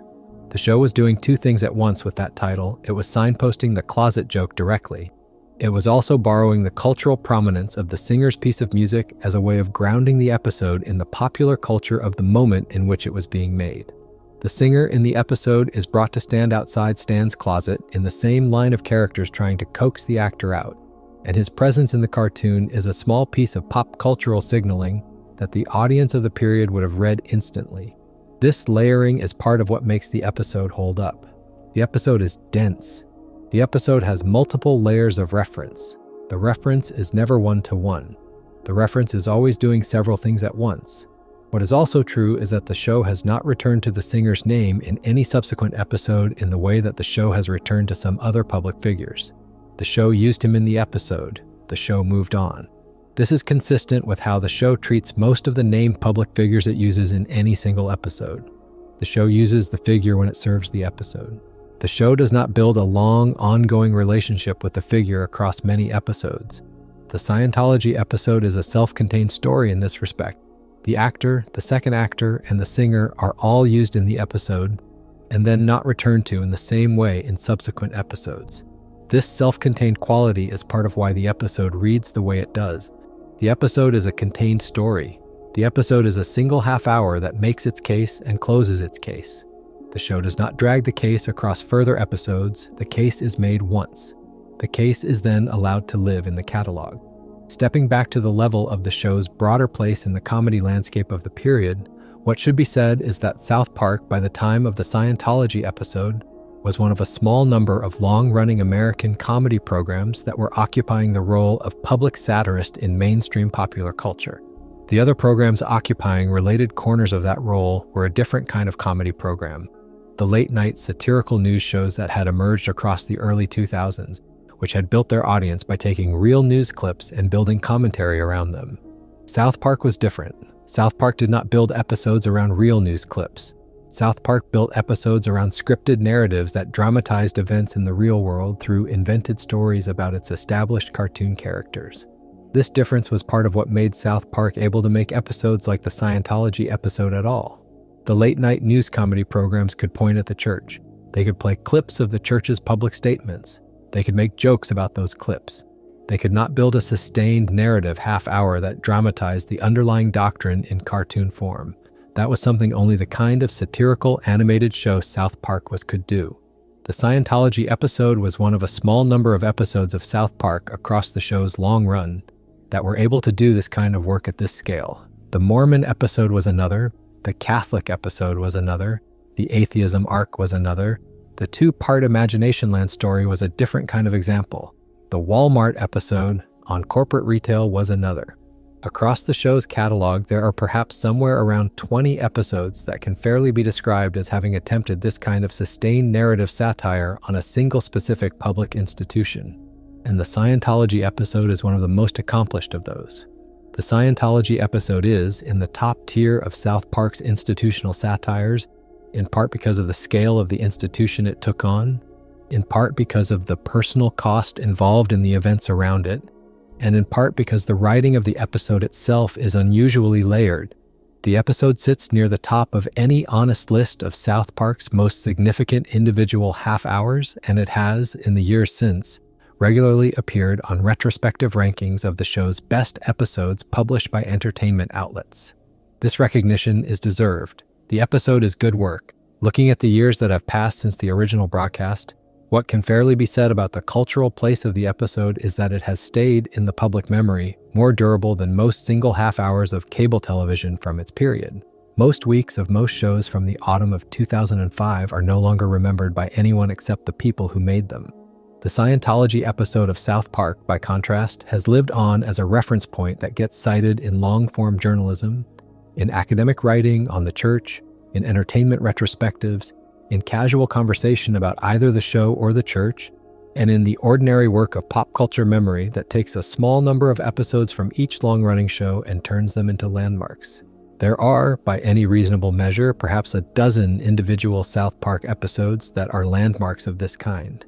Trapped in the Closet is one of them, Of the dozen, it is, by most rankings, among the 3 or 4 most widely remembered. Its specific imagery, the caption running across the bottom of the screen, the man inside the closet, the final speech on the porch, has, in the years since, been recycled in everything from journalism to memes to academic citation. This durability is not an accident. The episode was constructed with the kind of layering and care that gives a piece of comedy a long shelf life. The episode is, on inspection, a very well-made half-hour, and well-made things last. The episode's place on the show's official streaming home, in the years since the Comedy Central rerun period, has been one of the more interesting small wrinkles in the long story. The episode has been available on the official streaming platforms that have hosted the show's catalog for most of the years since the broadcast. The episode has been pulled from some streaming platforms at certain points, including in certain countries, for reasons that have not always been publicly explained in detail. In the eyes of the show's distributors, the episode has never quite settled into the kind of stable, uncontroversial availability that most of the show's other episodes have. The episode has been repeatedly the subject of small private decisions by distributors and platforms about whether and where to make it available. These small decisions, taken across the years, are a quiet, ongoing echo of the original pulling of the rerun. The episode has always been there. The episode has not always been easily there. That gap between availability and ease is one of the more interesting pieces of the long legacy. The cultural conversation about the episode has been able to continue, in part because the episode has been available often enough to be referenced. But the cultural conversation has also been able to continue in part because the small pulls and the small returns have generated their own ongoing news. And the news has kept the conversation alive across the years.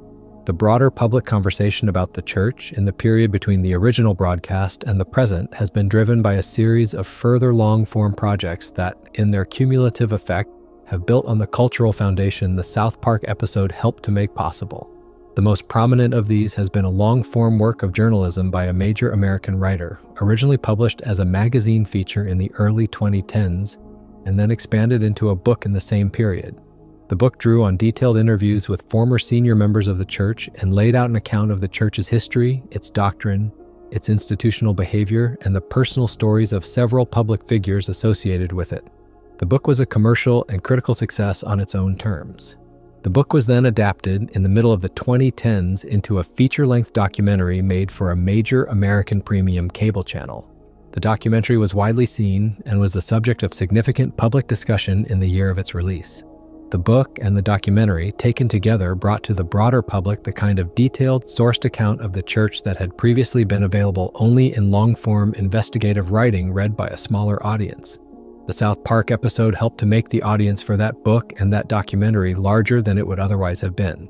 The audience that watched the documentary came to it knowing the rough outlines of the doctrine the documentary was investigating, and they knew those outlines, in part, because they had seen, almost a decade earlier, the cartoon. After the book and the documentary, the further public conversation about the church has been driven by a long-running television project produced by a former senior member of the church, a well-known American actress who, after leaving the church in the early 2010s, made a long-form documentary series that, across multiple seasons, presented interviews with other former members and laid out detailed claims about the institutional history of the church. The project ran for multiple seasons on a major American cable network and was widely reviewed and recognized in industry awards. The project was the most sustained piece of public testimony about the church that any major American entertainment platform had ever hosted. The project was made possible in part by the cultural conditions that had been built up across the previous decade by, in turn, the South Park episode, the book, and the earlier documentary. Each of these projects was building on the work of the projects that had come before, and the South Park episode was one of the earliest pieces of that long cultural arc that the wider American public was willing to engage with at scale. The show, in making the episode in 2005, was not the first to make a piece of public art about the church. It was the first to make a piece of public art about the church that, in its medium, reached an audience of that size. The fight, then, in the long view, was asymmetric in its consequences.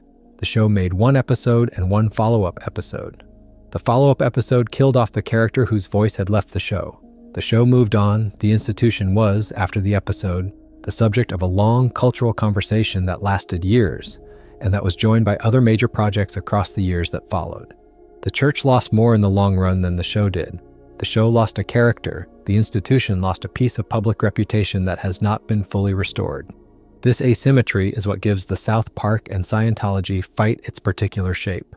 The show took a single hit. The institution took a sustained one. The show, in choosing to make the episode, took a calculated risk. The risk paid in the form of a long cultural conversation that the show can fairly take some part of the credit for. There are also smaller cultural artifacts of the episode that, in the years since, have taken on lives of their own. The phrase that the caption ran along the bottom of the screen has become, in the years since, a kind of cultural shorthand. The phrase is used in casual conversation, in journalism, in online writing, and in other satirical work, to gesture at the kind of public moment in which a piece of art briefly steps out of its own frame to inform the audience that what they are seeing is real. The South Park caption did not invent the technique. The technique exists in other satirical traditions and has been used in other shows before and after. But the South Park caption is the most widely cited modern example of the technique in popular culture, and the phrase has, in the years since, become a kind of cultural reference in its own right. This is one of the smaller but more durable pieces of the episode's legacy. The technique is now associated with the South Park episode in the public mind, regardless of where else the technique has been used. That association is part of how a single half hour of cable television can leave a mark on the wider culture. Walking through the long shape of all of this, there is a quieter point worth pausing on, which is the way the boys themselves in the world of South Park never age. Stan is, in the canon of the show, the same age in the Scientology episode as he was in the very first episode, and the same age as he is now in episodes the show makes today. The boys are fixed in time. Around them, the show ages. Trey Parker and Matt Stone, in their own lives, are now men in their middle 50s. The boys, in the world they have made, are still 9. That fixed age is part of what gives Stan's speech at the end of the Scientology episode its particular force. The speech is being given by a boy who, in the world of the show, is permanently a child. The show, in writing the speech, is taking advantage of the way that, in the cultural imagination, a child can name a thing more plainly than an adult is allowed to. The show, in choosing Stan, in choosing a 9-year-old child, in choosing the porch speech as the closing image of the episode, is taking advantage of a privilege that only children have. The privilege of saying, in plain language, what an adult would have to circle around. The episode sits on top of that privilege the whole way through. The boy on the porch is saying what the show wants to say. The boy on the porch is being heard because he is a child. The institution in the show, in trying to silence him, looks worse than it would look if it were arguing with a grown-up. That tactic is something the show has used many times across its long run, and the Scientology episode is one of the most accomplished examples of it. The show knows what kind of figure it has at the center of its world. The show knows what kind of speech a child of that figure's age can be allowed to give. The show knows that the speech lands differently in the audience's ears than the same speech would land if it were delivered by an adult character. This knowledge is part of what makes South Park as a comic instrument particularly suited to the kind of institutional satire that the Scientology episode represents. The show has in its main cast 4 children who can say things that, in the mouths of adults, would sound very different. The show takes full advantage of this. The Scientology episode is one of the cleanest demonstrations of the advantage being taken. There is also a small but persistent question in the long discussion of the South Park and Scientology fight about what the episode meant for the public profile of the church's celebrity wing in the years that followed. The period of 2005 and 2006 was the high watermark of the church's visible celebrity recruiting strategy in the modern era of American popular culture, and the period after the episode has been marked by a quieter approach. There have continued to be public figures associated with the church across the years since. There have also been a series of high-profile departures, including the departure of the well-known actress, whose later documentary work has already been mentioned in this script, and others whose departures have been the subject of significant public reporting in their own right. The South Park episode was not the cause of any of these later individual departures. The individuals in each case made their own decisions for their own reasons. But the cultural environment in which those decisions became public was an environment that had been shaped, in part, by the broad public conversation about the church that the episode had helped to make possible. People left the church for the reasons they left the church. People who later spoke publicly about leaving did so into a public discourse that had been prepared, in part, by the South Park episode and by the long-form journalism that ran alongside it. What the church has done with its public image in the years since is a piece of public record that the show has not directly engaged with in subsequent episodes. The church has, in the years since, conducted large advertising campaigns, including televised advertising during major American sporting events that present the church in the church's own framing. The church has opened new buildings in major cities around the world. The church has continued to be the subject of both criticism and defense in public commentary. The long-term reputational effects of the South Park and Scientology fight are difficult to disentangle from the much larger cumulative effects of the subsequent journalism and television projects that have kept the conversation going. No single piece of cultural work, including the South Park episode, is on its own responsible for how the public currently understands the church. The current public understanding is the cumulative effect of decades of journalism, books, documentaries, individual testimonies, court records, and the South Park episode and its echoes. The episode is one piece of the cumulative effect. It is an important piece, it is not the whole thing. What is also true is that the cultural fame of the closet visual gag has, in the years since, partly detached itself from any connection to the church and become a piece of free-floating popular culture. People who have never seen the original episode of South Park have, in the years since, encountered the visual gag in other contexts. The visual gag has, in the years since, been recycled, parodied, referenced, and used in other media. For many people in the audience for the visual gag in its later forms, the original connection to the actor in question and to the church has partly faded. The image exists as its own thing. This kind of cultural drift is common with any piece of popular culture that becomes sufficiently widely known. The visual takes on a life beyond its specific origin. The South Park episode made the visual, but the visual has gone on to live in cultural memory beyond the show. The other piece of the episode that has, in the years since, taken on a life of its own is the credits sequence with the fake names. The technique of placing fake names across an entire credits list as a piece of public dare has become, in retrospective writing about the show, one of the most discussed pieces of South Park's history of confrontation with the institutions it has satirized. The credit sequence is one of the most direct pieces of public defiance ever placed inside a mainstream American television show. The credit sequence is a kind of legal performance. The credit sequence is the show saying to the institution in plain visual language that the institution can come and look, and that there is no one on the credit list that the institution can get to. This kind of performance is the highest form of the show's recurring style of public confrontation. The show has, in other episodes, made other pieces of public confrontation. The credits sequence on the Scientology episode is the most direct.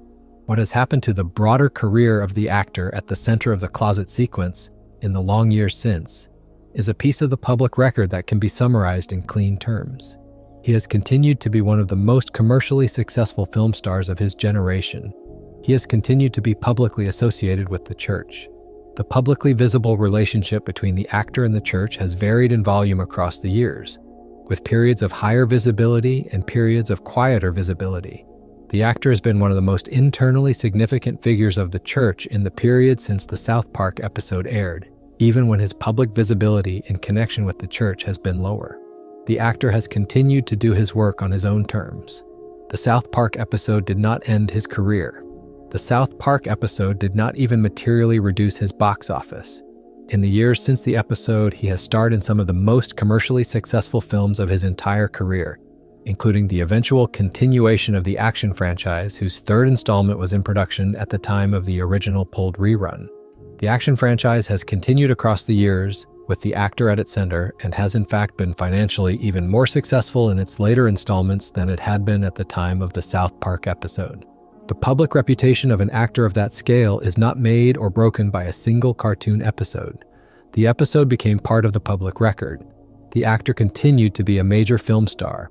Both things are true. The same can be said, with appropriate adjustments, of the other named actor and the named singer who appeared in the episode. Each has continued with their own careers, with their own lives, in their own ways in the years since. Their appearances in the episode are, today, a piece of the public record of the period in which the episode was made. The episode is one piece of a much larger public conversation about each of them. The episode is not the whole picture of any of them. This is the honest way to read the cultural place of the episode. The episode is a piece of history. The episode is not the whole of any of the lives it touched. It is one piece. The piece is well made. The piece has lasted. But the piece is only one piece, and the people who appeared in it have larger stories than the episode can tell. What is worth saying clearly, as the long thread of all of this gets ready to close, is what can honestly be claimed as known and what cannot. We know that South Park aired an episode called Trapped in the Closet on Comedy Central on a Wednesday night in November 2005. We know that the episode was the 12th of the show's 9th season, that it was written and directed by Trey Parker, and that it was nominated the following summer for the Emmy for Outstanding Animated Program.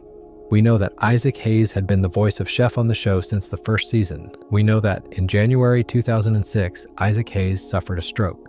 We know that in March 2006, a public statement was issued under his name in which he resigned from the show, citing the show's treatment of religion. We know that Trey Parker and Matt Stone, the same month, made a public response to that statement. We know that the following week, the show aired The Return of Chef, the premiere of its 10th season, which killed the character. We know that around the same time, the rerun of Trapped in the Closet was pulled from Comedy Central's schedule. We know that Parker and Stone issued a public statement signed by both of them, framing themselves as in a long-term fight with the church. We know that no lawsuit in the publicly documented record was ever filed against the show or its creators by the church in connection with the episode.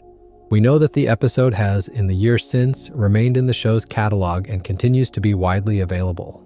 These are facts, these are documented, these are not in any honest reading in dispute. What we do not know, and what the show's reading has been careful to mark as not known, is what happened in private rooms between people at the network, at the studio, at the church, and around the actor at the center of the closet sequence in the weeks leading up to the pulling of the rerun. We do not know in any documented public way whether the actor in question personally pressured anyone to pull the rerun, although that claim was widely reported at the time. We do not know in any documented public way what the precise content of the conversations between Comedy Central and Paramount Pictures, the cable network, and the film studio under the same parent company was in the weeks before the rerun was pulled. We do not know in any documented public way the precise content of the resignation statement that was put out under Isaac Hayes' name, in the sense that we do not know whether he himself wrote, dictated, approved, or even knew about the statement in the form in which it was published. His son has, in the years since, said he believes the statement was not from his father, but his son was not in the room when the statement was prepared, and his son's view, while important, is not on its own conclusive. We do not know in any documented public way what the actor at the center of the closet sequence personally thought of the episode, beyond what his representative said publicly at the time, which was relatively little.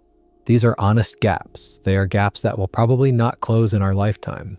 The people who were in the rooms are unlikely to put on the public record more than they have already put on it.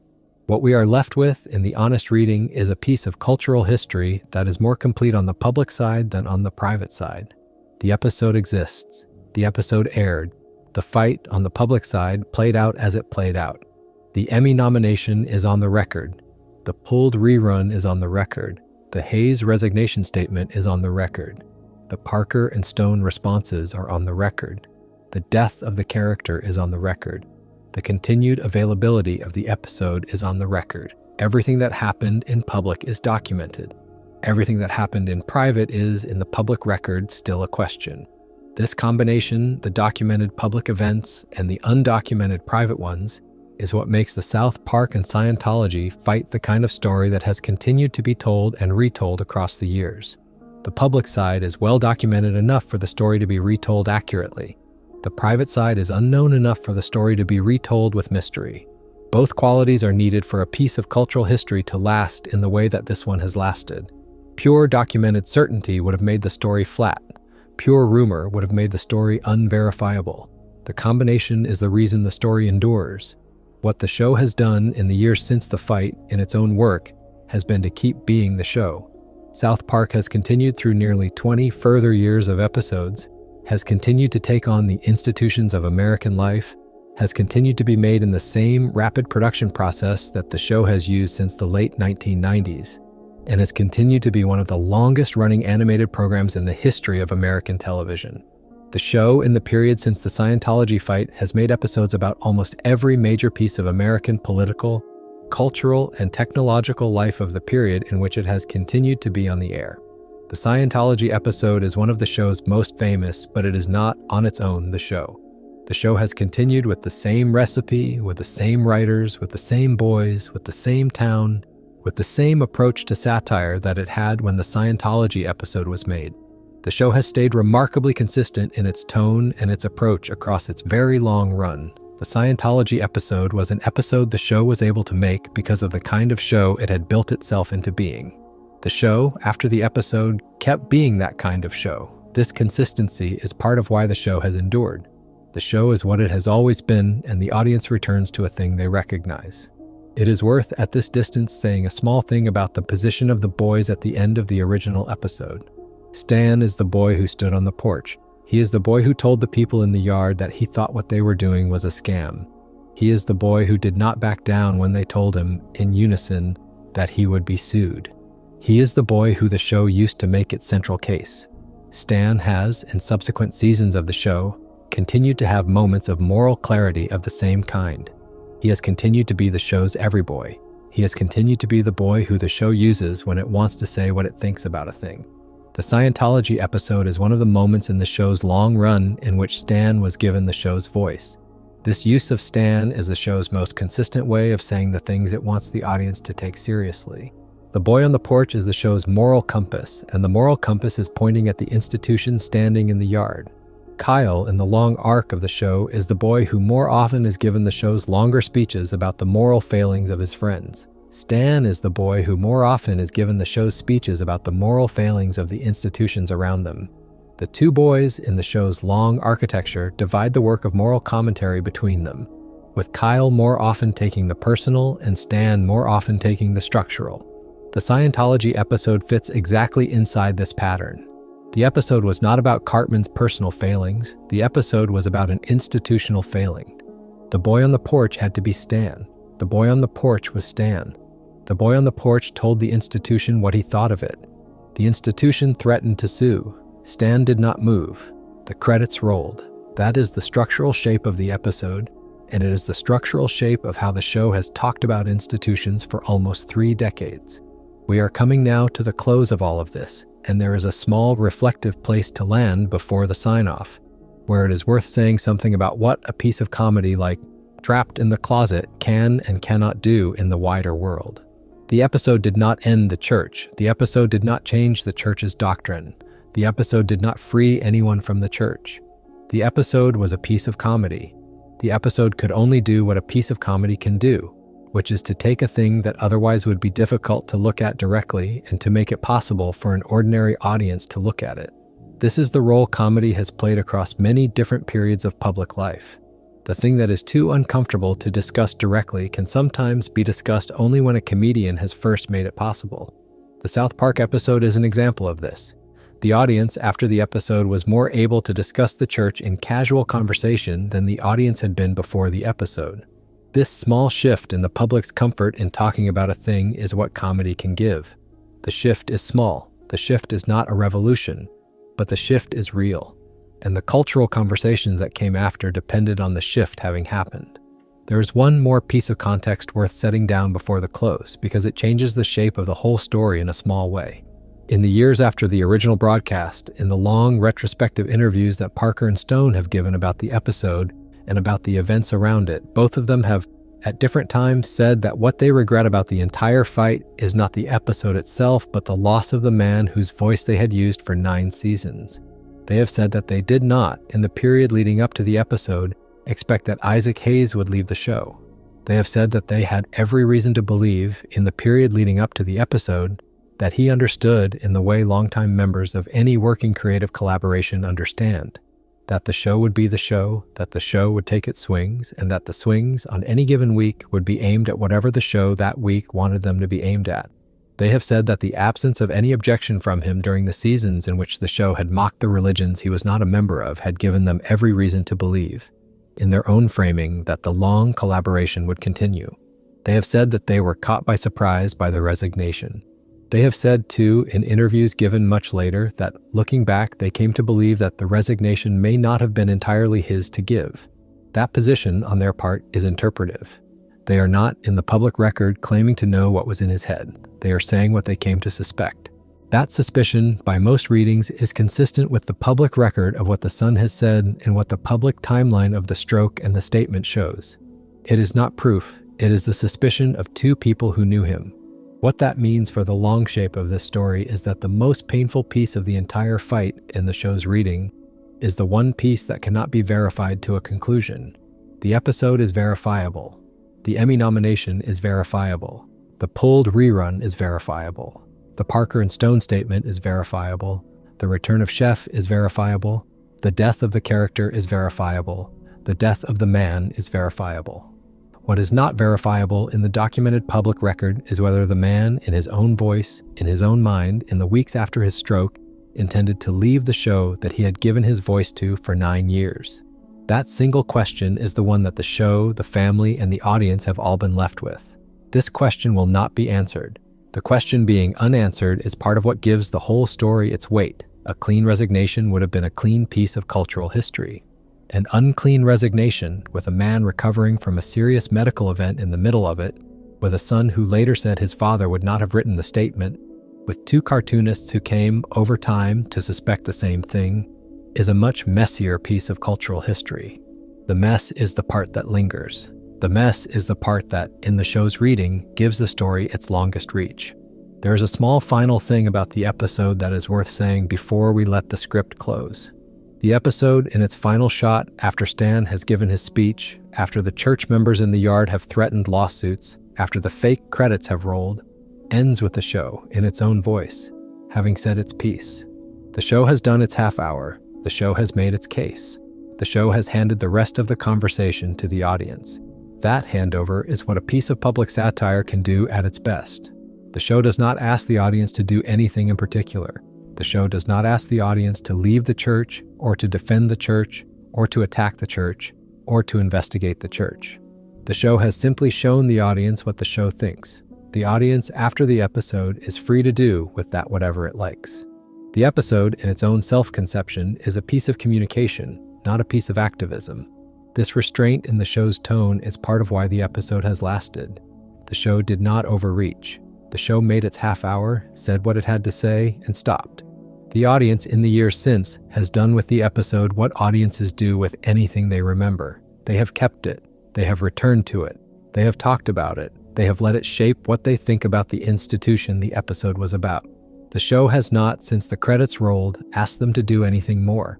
What is also, at this distance, worth saying simply is that the four boys in the world of the show are still in the world of the show, in the same fourth grade classroom, in the same small Colorado town, in the same row of houses on the same hillside, that they were in on the day that Stan walked into the Scientology personality test in the autumn of 2005.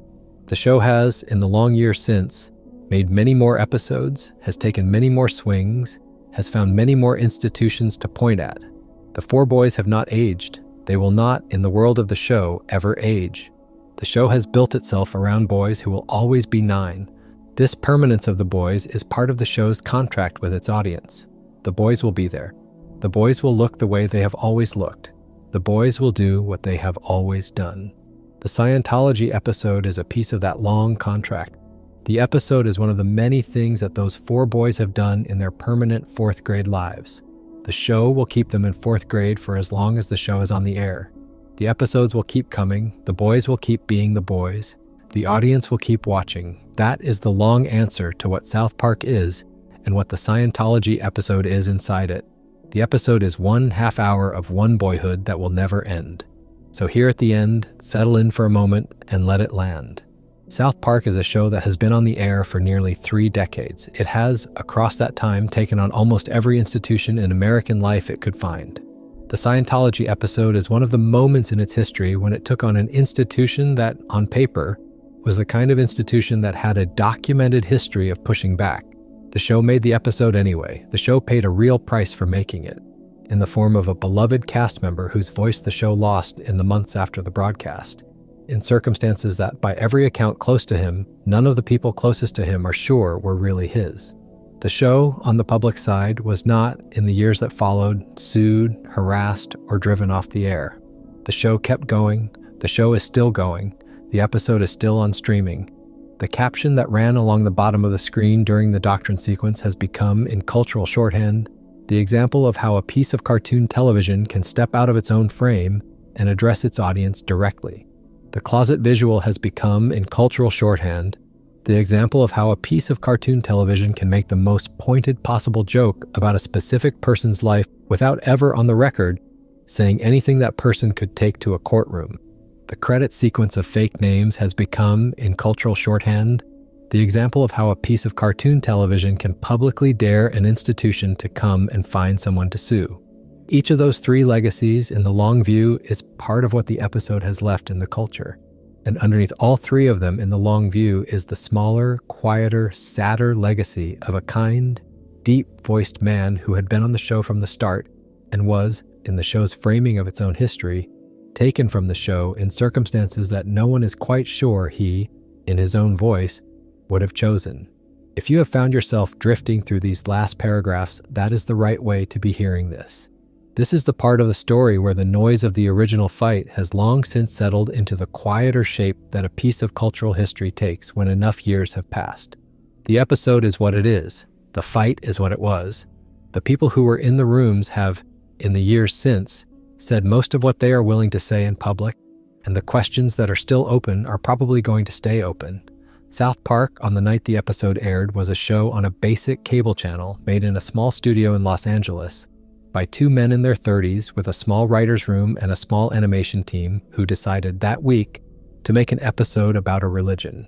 The episode they made has lasted longer than most things that happened in popular culture in that month, or that year, or that decade. This is what good satire does. Good satire lasts because the institutions it points at last. The institutions, in their general shape, do not change very quickly. The satire, in pointing at them, keeps being legible for as long as the institutions keep being recognizable. The Scientology episode has been legible for almost 2 decades because the institution it was about has, in its general shape, been recognizable for almost 2 decades. That is what the boys on the screen have always been doing. They have been pointing at things that are recognizable. The recognizable things have kept being recognizable. The boys have kept being the boys. The pointing has kept being legible. If you enjoyed the video, make sure to subscribe, and I'll see you in the next one.